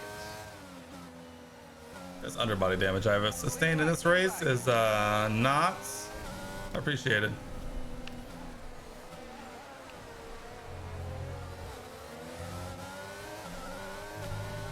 Oh, sorry, Lewis.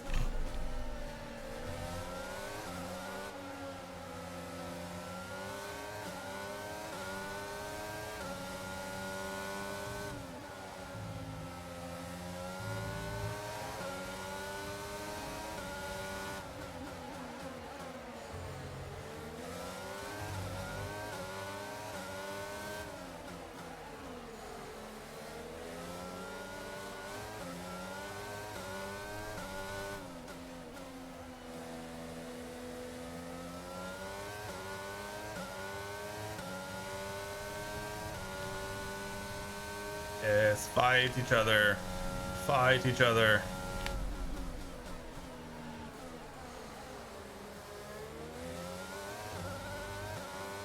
And that's just 5 laps of fuel remaining.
Just for low energy person, you're tired.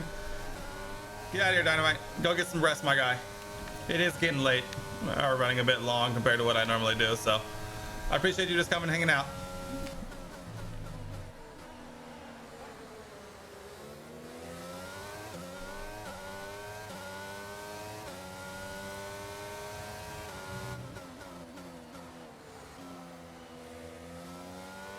Okay, be aware, the grip levels are going to start falling away soon.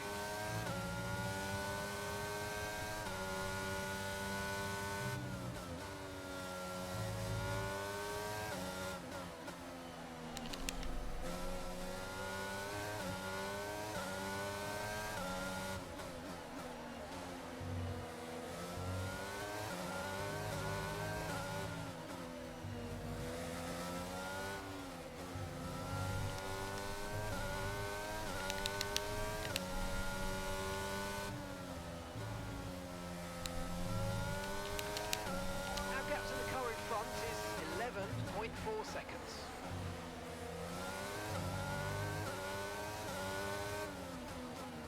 Alright, since we have been lapped, we actually don't have to go a full...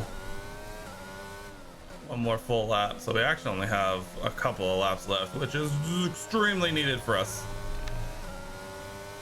Break the toe, Magnussen. Okay, so we're leading our teammate by 2.5 seconds.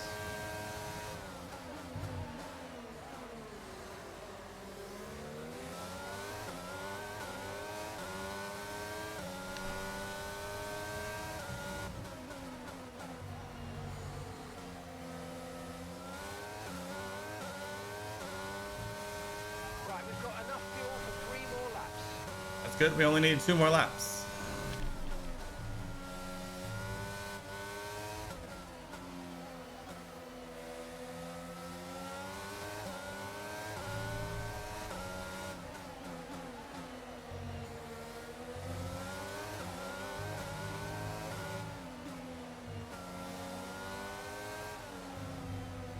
Oh, what a line.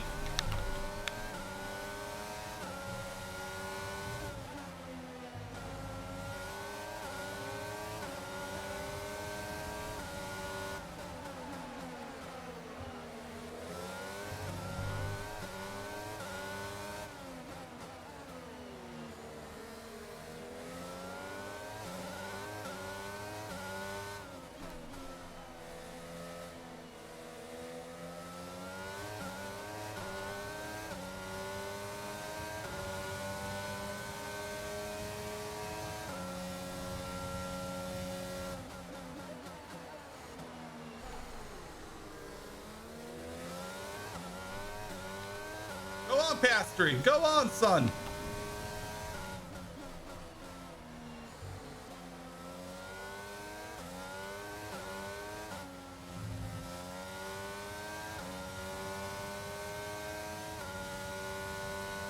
Okay, gap ahead is 11.6 seconds.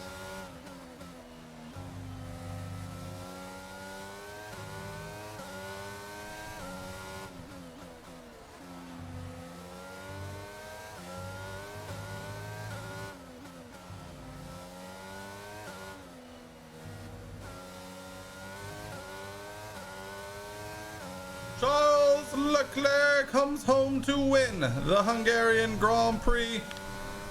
Despite the Ferrari strategists on the pit wall, he will come home to win the Hungarian Grand Prix this evening.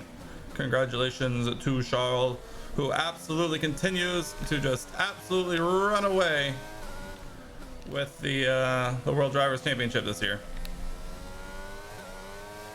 And while we successfully defend Kevin Magnussen, Valtteri Bottas, we are unable to catch Daniel Ricciardo, and we come home in a respectable P12 in this one. Oh boy. Well, I've been sitting too long. There'll be smiles at the factory after that one.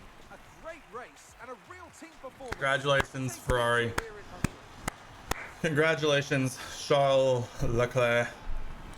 It looks like we have a Charles Leclerc win, a Max P3, and a George Russell P2 by the looks of it. A very interesting podium this evening. Everything that was expected of them in the moment to really execute the team's plan to perfection. A shining example. We'll be up there sooner rather than later. You best believe it. We will get there at some point, hopefully soon. Ferrari are at it again. An excellent performance at today's Grand Prix, and they're certainly a team that know what they're doing out there. Are they though? Are they though? Maybe not so much in real life. Maybe in the, I guess in this alternate F1 universe. Maybe. That absolutely.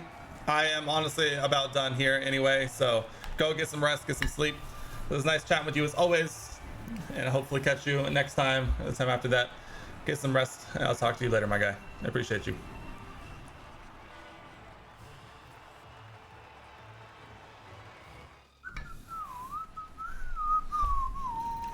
Charles Leclerc, currently leading the championship standings, extends his lead even further with this result. Let's have a look then at the driver's standings. So then, Where did Piastri end up? who would you rank as your driver of Oof, the day? P20. I think he kind of fell down the order there a little bit It's time to check out the constructor's in those standings. last Ferrari little continue to bits. extend the gap at the top of the table. Wait, no, that's not a Max win. Max DNF. What am I saying? Push themselves further up the order. It was a Checo What an end to another P3. fantastic weekend of racing. Absolutely. Thanks to everyone who joined us, and we'll see you for the next one.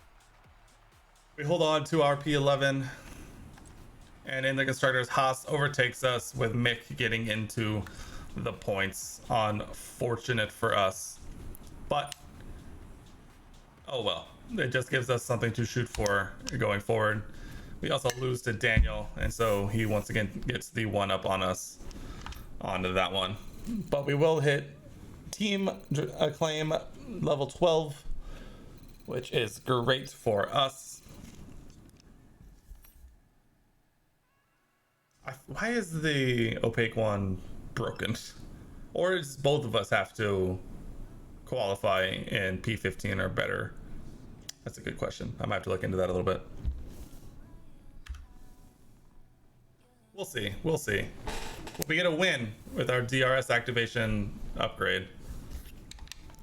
But nonetheless, I am exhausted from a couple of fire race weekends, as well as a great stream. I'm getting out of here. I'll be back on Wednesday. Thank you guys so much for everything, the new friends, the new follows. I'll see you guys on Wednesday for hopefully playing with the new wheel and pedal setup. But until then, stay safe. I appreciate you all, and I'll talk to you guys next time. Bye. 1, 2, 3, and 4. Count what you have now. Don't count what you don't have.